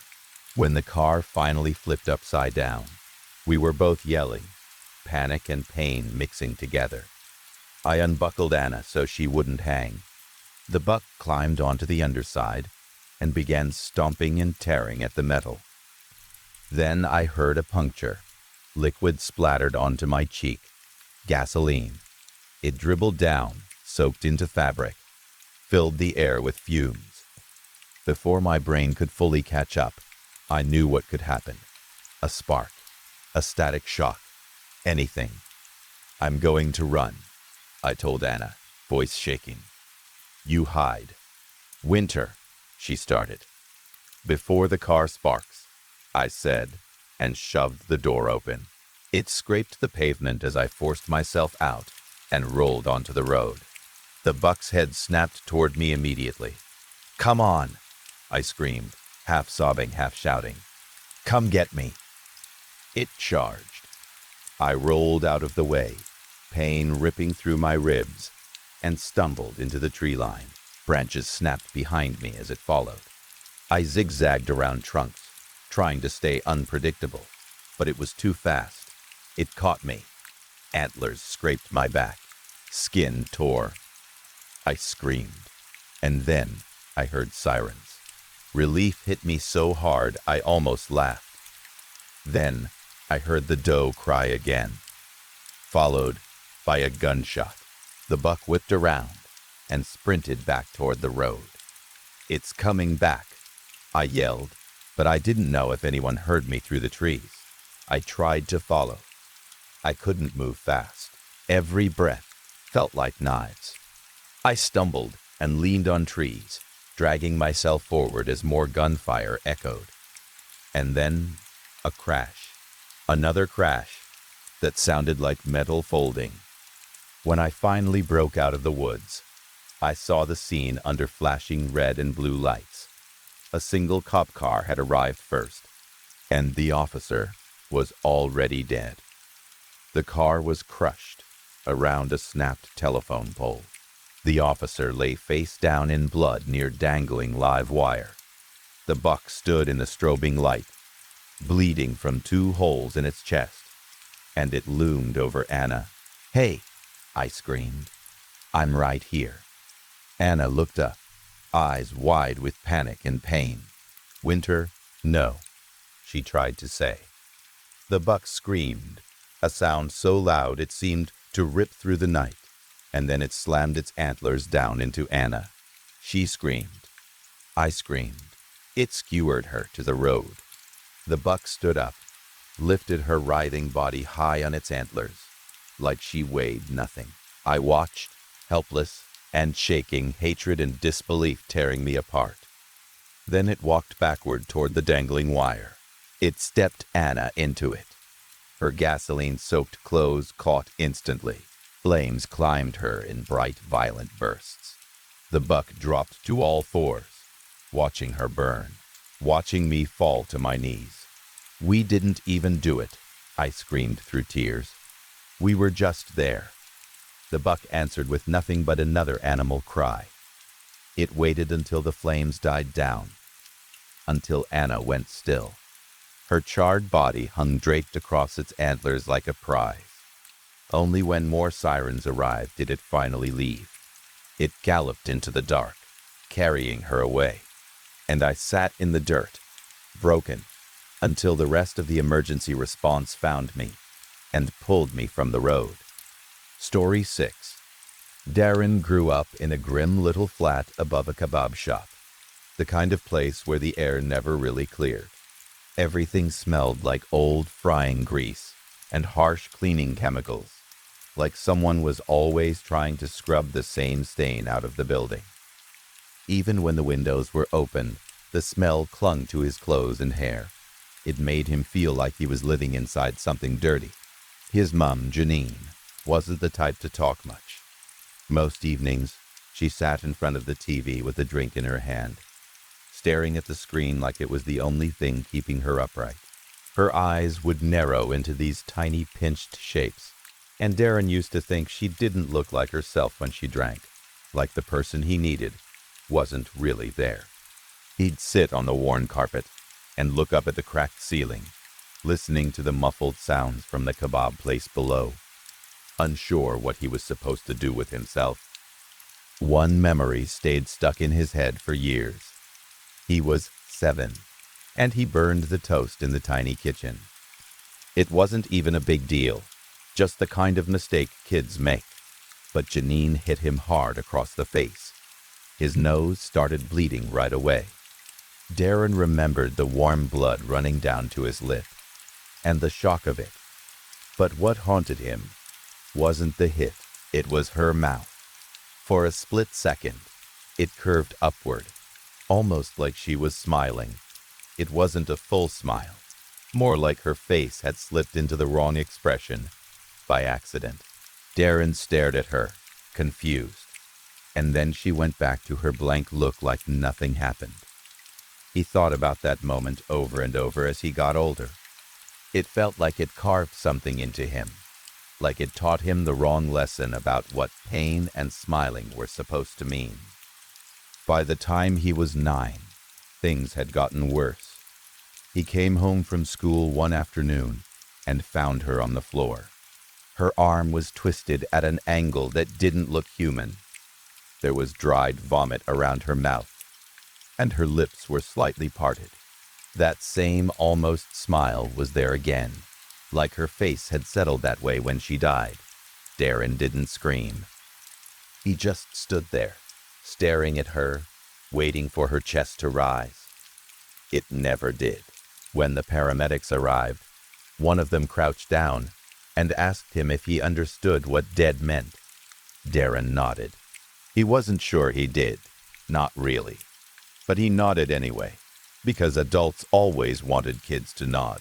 Later, when the man wasn't looking, Darren touched his own lips and copied his mum's expression, pulling his mouth into something like that empty smile. He didn't know why he did it. He just knew it felt important. After Janine died, Darren disappeared into the system. Foster home after foster home. Different smells, different rules, different faces. Nothing ever lasted long enough to feel safe. Every time he started learning the routine, he was moved again, like he was a piece of furniture being passed around. The Hargreaves house was the worst one. From the outside, it looked normal, even tidy. But inside, the air felt tense all the time, like the walls were holding their breath. Mr. Hargreaves didn't hit Darren the way Janine had. He did something colder. He'd pushed Darren down into the bathroom floor for little mistakes. Spilled milk. A wet footprint on the tiles. A plate not washed properly. He would shove Darren's face into the cold ceramic and press down until Darren couldn't breathe properly. Then he'd lean close and speak through clenched teeth, like he was teaching Darren something. Smile, he'd say. Show you're sorry. The first time, Darren didn't understand what he meant. He was crying, his face wet against the tiles, his cheek pressed so hard it hurt. But Mr. Hargreaves kept repeating it. Smile, smile, smile. Like the right shape of Darren's mouth could erase whatever mistake he'd made. After a while, Darren started practicing. At night, he'd stand in front of the bathroom mirror and pull his lips upward. He'd stretch them until the skin cracked at the corners. It hurt, but he kept doing it because it felt like something he had to learn. Like if he could get the smile right, the world would stop punishing him. That's how the idea took root inside him. The idea that a smile wasn't something you felt. It was something you made, something you forced, something you earned. One evening, when he was older, he found a dog near the bins behind the flats. A collie with a limp, its paw swollen and raw. It looked hungry and tired, like it had been surviving on scraps for a long time. Darren crouched down and spoke softly, calling it a good boy. The dog came close, trusting him because it didn't know any better. Darren twisted its neck quickly. The body went slack in his hands. For a moment, the world went quiet. Darren told himself it was kind, that he'd ended its pain, that he'd done something useful. He propped the dog's mouth open with a stick, forcing the teeth to show in the light. He stared at it for a long time. The fixed grin looked wrong, but it also looked final, like he had taken something messy and made it neat. For once, he felt like he had done something that mattered. Years later, it wasn't animals anymore. It started with a taxi driver named Marcus Reed, 34 years old. Ordinary life, ordinary face, the kind of man nobody would write a headline about. Darren got into his cab late at night and gave an address that was quiet, away from main roads. He paid with exact money, like he wanted everything to be clean and precise. From the back seat, he slipped a thin wire around Marcus's neck. Marcus fought, of course. His body jerked and kicked. His eyes went wide, shocked and terrified. His tongue pushed out as his face changed color. Darren watched it all in the rearview mirror, calm and focused, like he was checking his work. When it was over, he dragged the body into the boot and arranged it carefully, legs positioned, back set against the spare tire. He didn't rush. This part mattered more than the killing. The smile was always the hard part. Bodies stiffened quickly. Skin fought back. Darren heated a spoon until it was hot enough to soften tissue, then used line to pull the mouth upward. He worked slowly, shaping the face into something that matched what lived in his mind. After that, he used Marcus's blood to draw a smiley face on the inside of the cab window.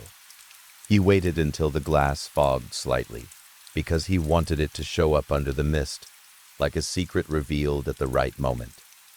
When he finished, he wiped his finger clean and made sure he left no prints. The wallet stayed in Marcus's pocket, money still inside. It wasn't theft. It wasn't even rage. It was a kind of fixing in Darren's mind. Forensics would later write notes about the window drawing and the heat marks around the victim's mouth. Dr. Carter, the profiler assigned to the case, said the killer didn't seem motivated by money or revenge. The crime scenes felt staged, almost like displays, like someone was trying to turn death into art or into a lesson. Dr. Carter's report used words like control, ritual, and obsession. He wrote that the killer seemed to believe he was improving the victims in some way, as if he was correcting a flaw.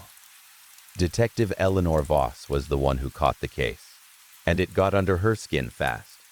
She started having dreams where she could feel wire cutting into the corners of her own mouth. She'd wake up with her hands on her lips, checking if they were still hers. In the dreams, everything smelled like old factories and damp concrete.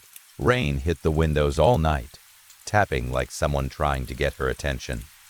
Then the letters started showing up. They didn't come through the post. No stamps, no fingerprints. They appeared at her door when nobody else was around, tucked neatly where she couldn't miss them. The first one was simple. You look tired, Eleanor. Like my work? Inside were photographs of scenes she hadn't even been called to yet. Victims posed in places she didn't recognize, as if Darren wanted to prove he was always ahead of her. One picture showed a man inside a freezer, cheeks hooked and pulled, mouth stretched into a grin that looked like it might tear. Another showed an old woman slumped in a library chair, glasses resting on closed eyes, a smile sewn onto her face so neatly it looked almost polite. Voss didn't show anyone the first letter right away. She told herself it was because she needed more proof.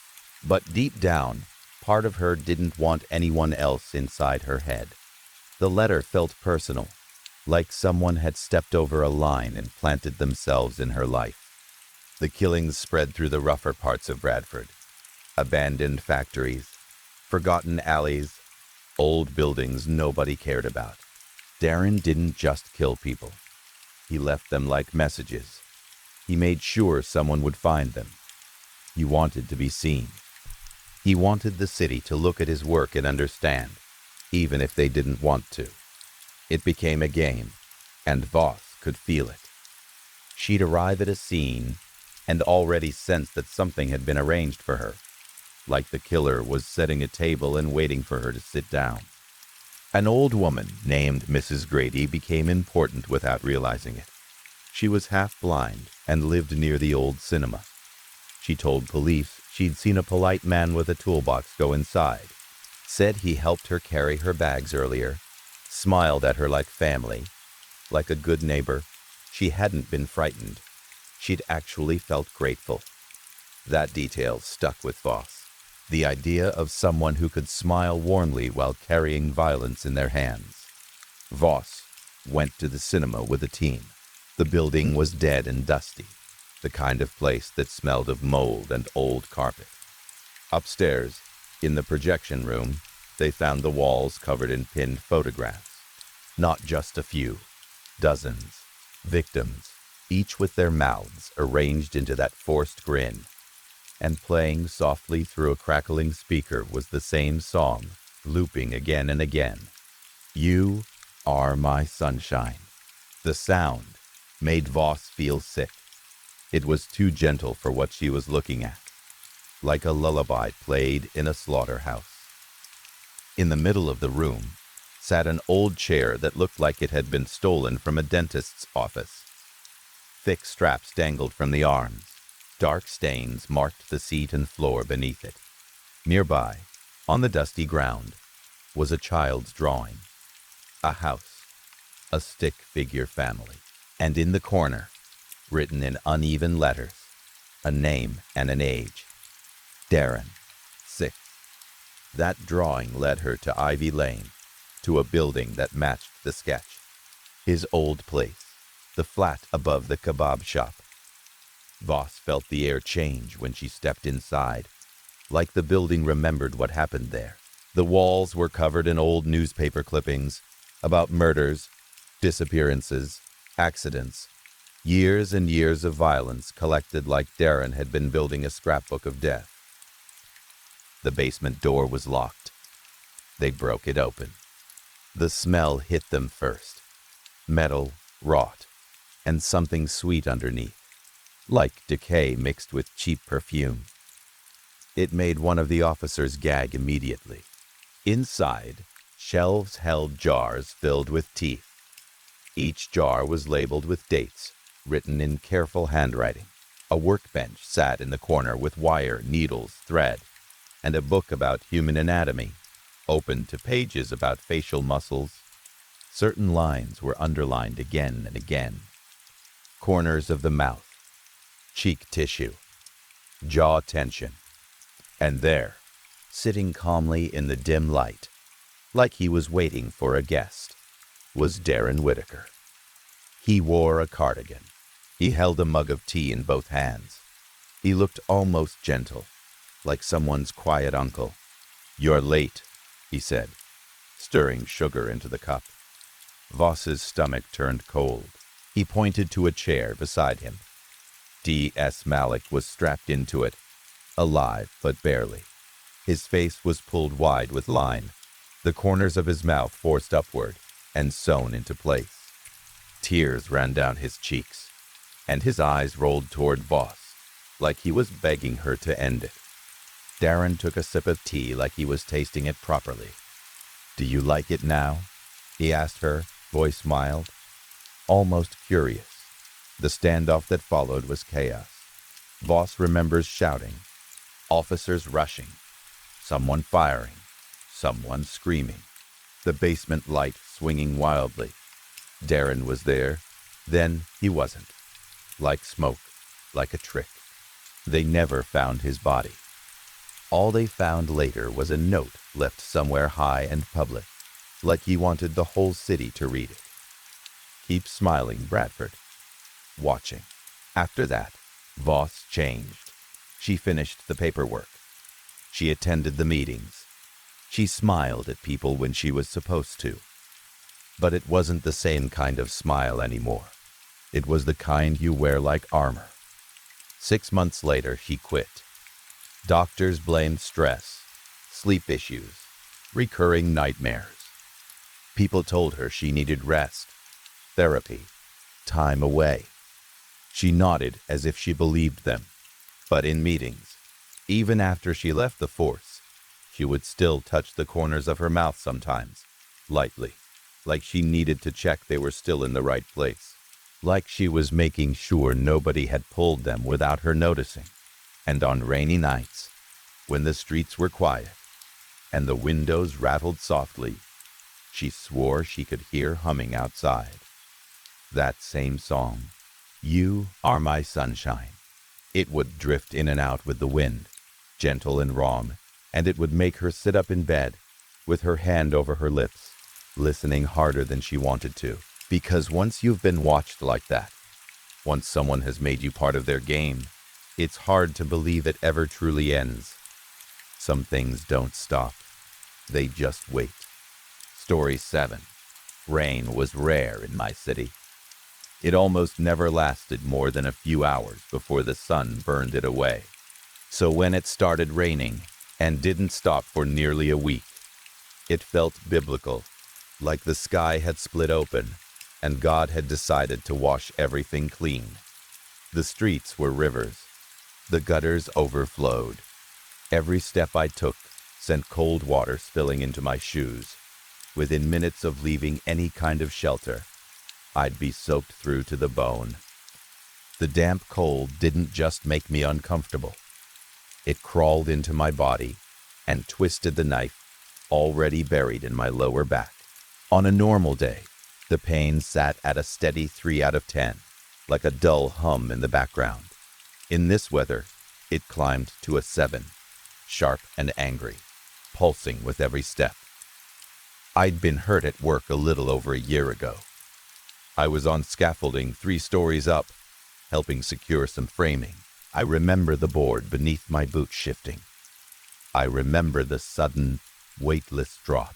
Then I remember the concrete slabs stacked below me rushing up too fast. The doctors told me I was lucky. Lucky I wasn't paralyzed. Lucky I could still walk. I didn't feel lucky. I felt broken. The pain after that fall was beyond anything I'd known. It burned, stabbed, throbbed. Surgery followed surgery. Metal, screws, rods. Things I never asked for were put inside me, and still the pain remained. Some nights it was so bad that I'd lie awake staring at the ceiling, sweat soaking my sheets, thinking about the gun locked in my safe, thinking about how easy it would be to end it. It wasn't until my last surgery that I begged them, actually begged, for something stronger. I didn't care what it was. I just needed the pain to stop. They finally prescribed something that worked. The first time I took it, it was like stepping into warm sunlight after years underground. The ache in my back faded, but more than that, something else lifted. A heavy fog I hadn't even realized was there cleared away.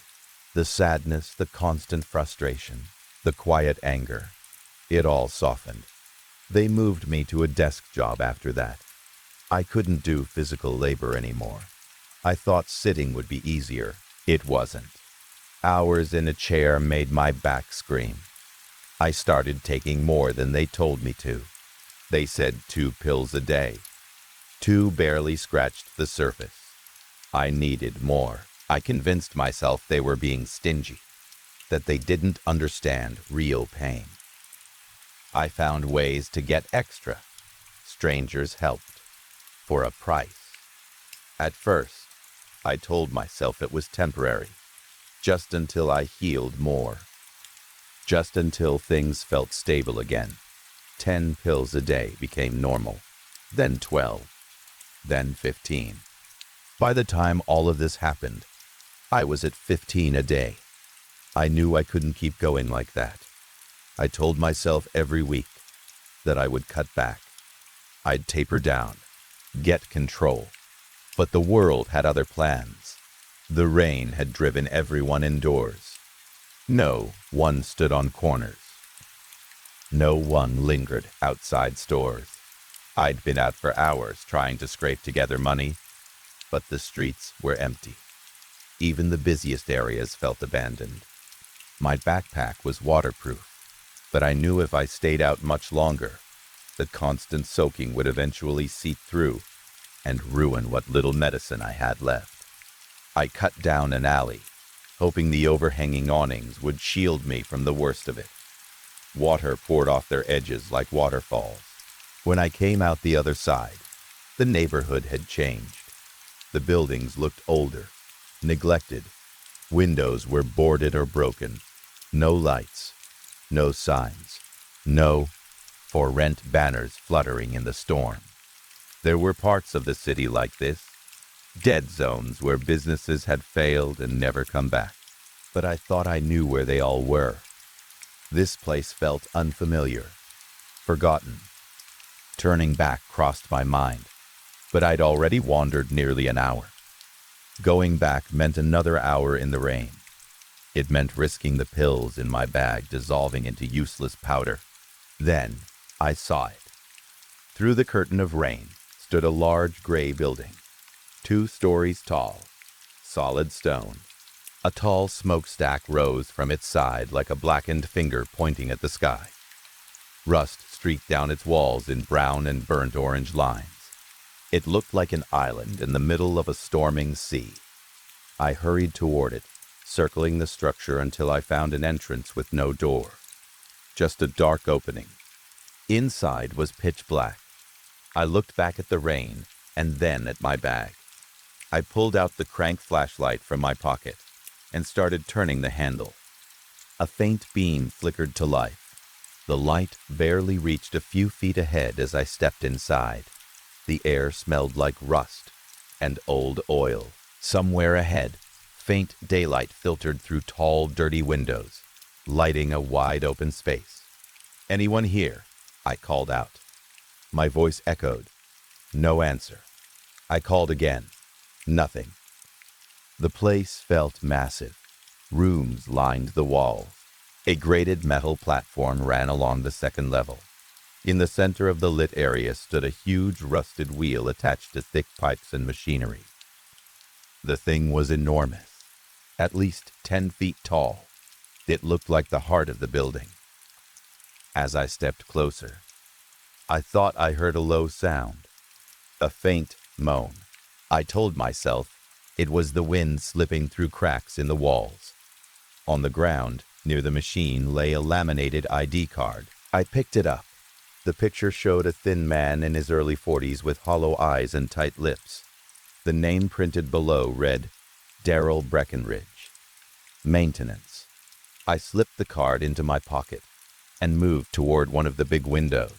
I sat down and pulled out the pills I'd managed to gather over the past few days. I swallowed a few. Within seconds, warmth spread through me. My heartbeat slowed. The tension in my back eased. I sighed and leaned against the wall. As I dug through my bag, I found something I'd forgotten was there. A photo of my daughter. The edges were bent and damp, but I could still see her green eyes and dark curly hair. She was smiling in the picture. I tried to remember the last time I'd seen her. The memory felt distant, like something from another life. The photo slipped from my fingers as the medicine pulled me under. I lay back on the cold floor and drifted off. I woke to shuffling. At first, I didn't know where I was.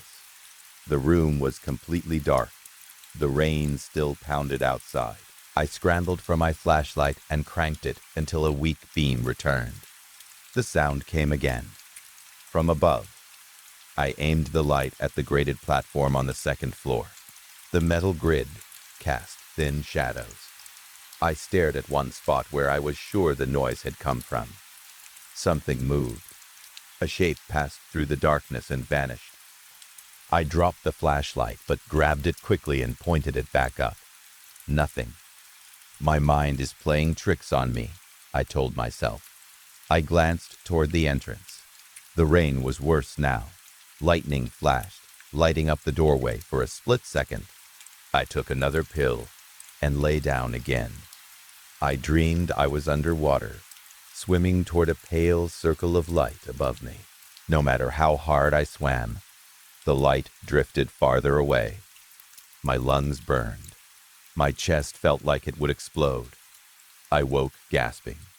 My chest was tight. My neck hurt. When I touched it, I felt soreness, like a bruise forming. I had a strange memory of something cold pressed against my skin.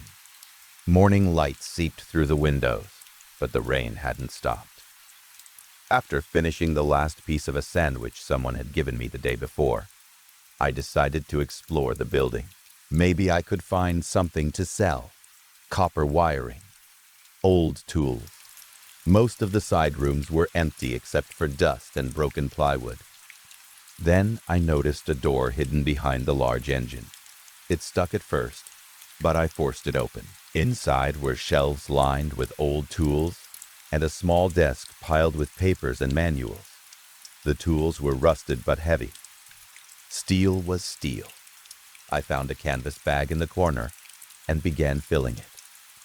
As I reached for a wrench near the back of a shelf, my elbow knocked something down. A small leather notebook tied with twine landed at my feet. I picked it up and untied it. The first entry was dated November 12, 1954. The writing was neat at first. The man wrote about his love for machines, how he used to take apart toys as a child to see how they worked, how he believed machines were like people. They had hearts, like engines, bones, like gears, blood, like oil, and if one part failed, the whole thing stopped. I flipped through pages filled with small sketches of gears and notes about groceries and errands. Then I found a large drawing of the very engine in the center of the factory. He called it the heart of the place, said it was the largest diesel engine on the East Coast. He described it with admiration, almost worship. A loud crash outside the room made me jump. I listened. Only rain. I took the notebook with me. That night, thunder shook the building. I read more. He wrote about staying late at work, about feeling like the engine spoke to him, about believing it was more than a machine. He mentioned a Greek god of metal and fire, and wondered if machines carried some hidden magic the gods had never shared. I muttered that he had been insane. Then I heard something slide across the metal grate above. I moved closer to the engine despite myself. I ran my hand along its cold surface. The low moan came again, clearer this time, deep, almost alive. That night I took 2 pills, even though I only had a few left. The final entries in the notebook were different. The handwriting became messy. He wrote that he'd cut himself while repairing the engine. Blood had dripped onto it. He claimed the machine had woken up. He believed it wanted sacrifice. He wrote about a cleaner staying late one night. The next entry described the engine gobbling the man up. Blood in the gears. A voice speaking to him in a language he somehow understood. It promised to grant his wish. He wanted to be like the machines. After that, the entries stopped. A loud metallic crash echoed through the factory. Then came a scraping sound. Heavy, dragging. A voice muttered in the dark, distorted, like it came through an old radio. I backed away and tripped over a pipe, slamming into a drill press. Pain exploded in my back, worse than anything I'd felt in months. Lightning flashed. On the second floor, something stood on the grate. It wasn't a normal machine. It was tall, supported by long metal limbs, angled like a spider's legs. A metal frame formed a body. Attached to the front was what looked like a human torso. Bare skin stretched over patches of silver metal. Its head lifted. I recognized the face from the ID card. Daryl. His mouth hung open. No teeth inside. His eyes were dull and empty. The lightning faded, but I could hear him moving. Metal legs clanged against concrete as he descended. He loomed over me. His limbs surrounded me. He leaned close. No breath, no warmth. One metal leg slid under me and flipped me onto my stomach. I screamed as my back twisted. He leaned near my ear. "Fix you," he said in a broken voice. He skittered away, then returned carrying something heavy. Lightning flashed again, revealing large screws and a massive screwdriver. Something cold pressed against my lower spine, a flat sheet of metal. Before I could react, pain stabbed through me as he drove a screw into my back. It pierced skin and bit into bone. I screamed until my throat burned. He twisted the screwdriver again and again. I grabbed blindly at the floor. My fingers found my daughter's photograph. As he worked, I thought about all the nights she must have waited for me. The lies, the empty promises. I begged, not for my life, for another chance. One more, he said. The second screw went in faster. When he finished, he flipped me onto my back. The metal plate pulled at my flesh, holding my spine rigid. Fixed, he said. Lightning lit his face. Copper circled his eyes. Metal pushed through tears in his skin like it was growing underneath. He watched me. I told myself I just needed to reach a hospital. They'd give me medicine. Enough for weeks. I could rest. I could quit after that. I could go back to my daughter. I crawled toward the door. Behind me, metal legs clanged. He pressed one against my back. No, I'm better, I whispered. His cold fingers dragged up my spine, across my neck, to the back of my head. He paused there. Broken, he said. Story 8. I was 15 when this happened, living in a tiny town where everyone seemed to know everyone. Back then, I was deep into witchcraft. At least the kind a teenager can get into. I carried crystals in my pockets, learned tarot spreads from videos and books, and paid attention to signs. I didn't feel like I was playing at it either. It felt real to me, like I was finally learning a language my body already understood. I also had a close friend who was into the same things. We spent a lot of time together, and we both believed we were psychic in our own way. For me, it was mostly about sensing energy. I could walk into a room and immediately feel if something was off, like the air had weight to it. Sometimes, when I was alone, I'd get this feeling like someone was talking to me, even if I couldn't always make out the words clearly. It wasn't like hearing a voice the way you hear a person in the room. It was softer than that, like a whisper that didn't come through my ears as much as it came through my mind. I didn't panic about it, because my mom had always said she experienced similar things. She treated it like it was normal, so I did too. I figured it was just part of who I was, part of what ran in our family. Then something started happening that felt different. One day, my friend and I were outside, just hanging out like we always did, talking about tarot, spirits, whatever random thing we were obsessed with that week. The weather was normal. Nothing about the day felt strange at first. But while we were standing there, I noticed a figure in the distance. At first, I thought it was just a person walking, maybe someone from town. But the longer I looked, the more my stomach tightened. I knew it wasn't human. Not in the simple way people say that when they're trying to be dramatic. I mean, I looked at it, and something in me instantly rejected it, like my body knew before my brain could explain why. What made it worse was that it looked like an online friend I used to talk to, someone I hadn't had contact with in a long time. It didn't make sense. The shape of the face, the posture, even the way it held its head. It reminded me of him too clearly to be a coincidence. But it also wasn't him. The expression was wrong. The smile didn't look friendly or normal. It was too wide, too sharp, like it had been stretched. And the energy coming off it, it was heavy, bad. Not just creepy bad. It felt like standing too close to a live wire. I told myself I was imagining it. I didn't want to sound ridiculous. But before I could brush it off, my friend got quiet and stared in the same direction. "Do you see that?" she asked. The second she said that, my heart dropped, because now it wasn't just my mind doing something weird. She saw it too. We didn't go running after it or anything. We just stood there, frozen, watching from a distance. Then it was gone, like it stepped behind something and disappeared, or like the air swallowed it up. I remember feeling both relieved and sick at the same time, like thank God it's gone. But also, what was that?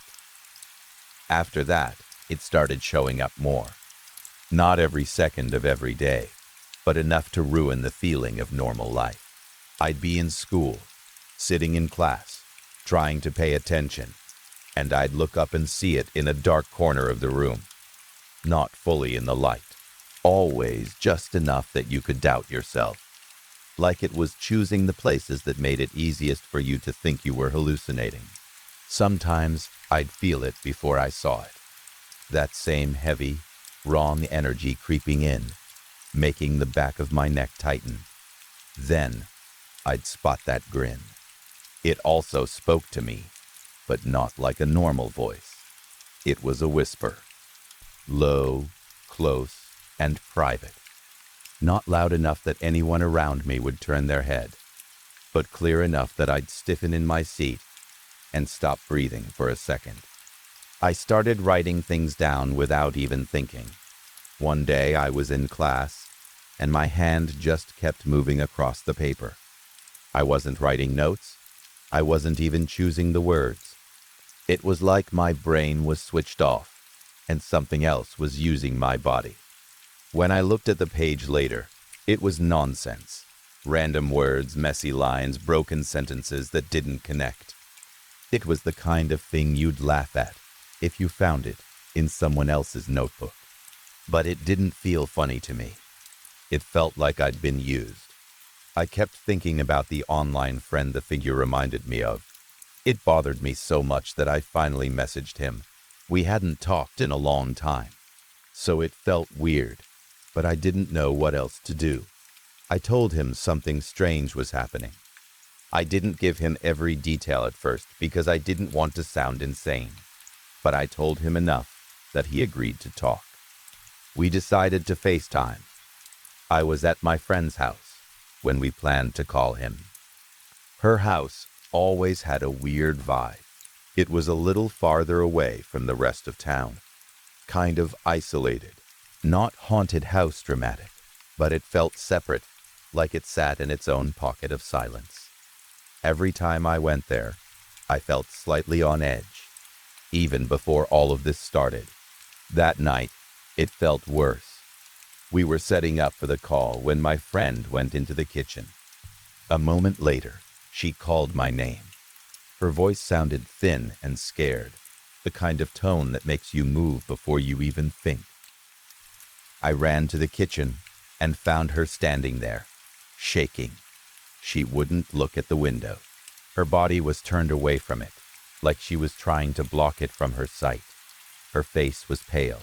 "I saw it again," she whispered. I asked where, and she only pointed, still refusing to look directly. Then she said something that made my stomach drop in a whole new way. She told me it wasn't alone this time. It was standing there, holding hands with a younger version of me. Not a kid that looked like me. Not a little girl with similar hair. She described it like it was really me, but smaller, like a copy pulled out of a memory. The two of them were holding hands, heads tilted the same way, smiling at her. Not a normal smile either. That stretched, wrong smile. I remember feeling cold all over, like my skin had turned to ice. My first thought was that she was messing with me, but the fear in her face didn't look fake. She looked like she might throw up. We locked the door. We were home alone, and suddenly the house didn't feel like a house. It felt like a place we weren't supposed to be. We went back to her room and called the online friend. When he answered, we tried to explain everything at once. The figure, the feeling, the whispers. how it looked like him, how my friend saw it too. He listened, but I could tell he wasn't buying it. He had always been skeptical about this stuff. The type who rolls his eyes at ghost stories. The type who needs proof. I didn't know how to give proof. Then I remembered the paper from class, the one I'd filled with nonsense without meaning to. I grabbed it and told him I'd written something weird earlier, and that maybe it mattered. I started reading it out loud. At first it was just as chaotic as I remembered. Random words, fragments, sentences that didn't make sense. But as I read, his expression shifted. He went from bored to uncomfortable, like something had caught his attention. "Wait," he said. "Go back." I went back a few lines and read again. He stopped me again, sharper this time, and told me to repeat one word. "Say that again." The word was Lily. I repeated it, confused. He asked me how to spell it. I didn't hesitate. "Lath, Al, L, I said. The change in him was immediate. His face tightened. His breathing got shaky. For a moment he didn't speak at all, like the air had been punched out of him.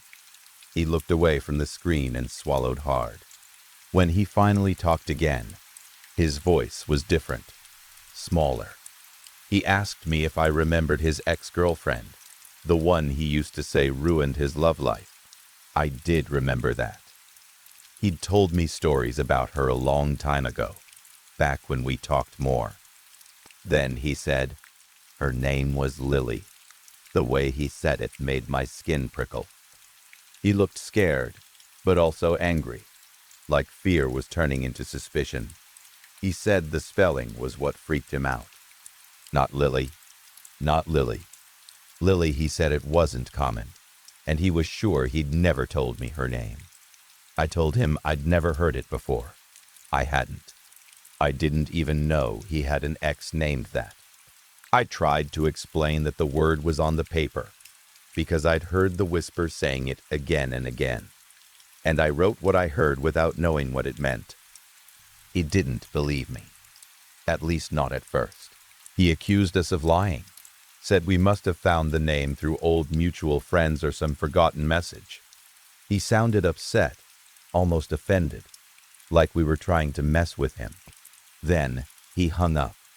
My friend and I just stared at the phone like it had betrayed us. The room felt too quiet. The air felt thick. A minute later he called back. His voice was still tense, but he sounded less certain. He asked again if we were serious. We promised we hadn't gotten the name from anyone. I told him I didn't know why that name was there, only that the whisper had pushed it into my head until it ended up on paper.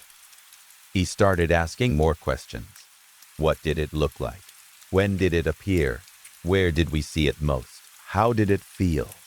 He didn't sound like a full believer, but he didn't sound like a skeptic anymore either. He sounded like someone trying to connect dots he didn't want to connect. And then, after that call, it stopped. No more figure in the corners. No more heavy feeling rolling into the room. No more whispering. It disappeared like it had never existed. I didn't see it again after that. Not at school. Not outside. Not in my friend's house. The world slowly returned to normal, but it didn't feel the same as before, because now I knew how quickly normal could break. I'm 20 now, and I still think about it sometimes. Not every day, but enough. The memory shows up when I'm lying in bed at night, or when I pass an old neighborhood, or when rain taps on a window a little too long. The scariest part wasn't the figure itself, or even the smile. It was the way it played with reality, the way it wore a familiar face, the way it used a name that meant something to someone else, the way it showed my friend a younger version of me, like it had access to my past, like it could reach into my life and pull out whatever it wanted. Even now, I can't explain what it was. I don't know if it was something supernatural, or something psychological, or some strange mix of both. I only know what I felt in my body, and the fact that my friend saw it too. And I know that for a while, something was watching me. Something that wanted to be noticed. Something that smiled like it was enjoying the fact that it had found a way in.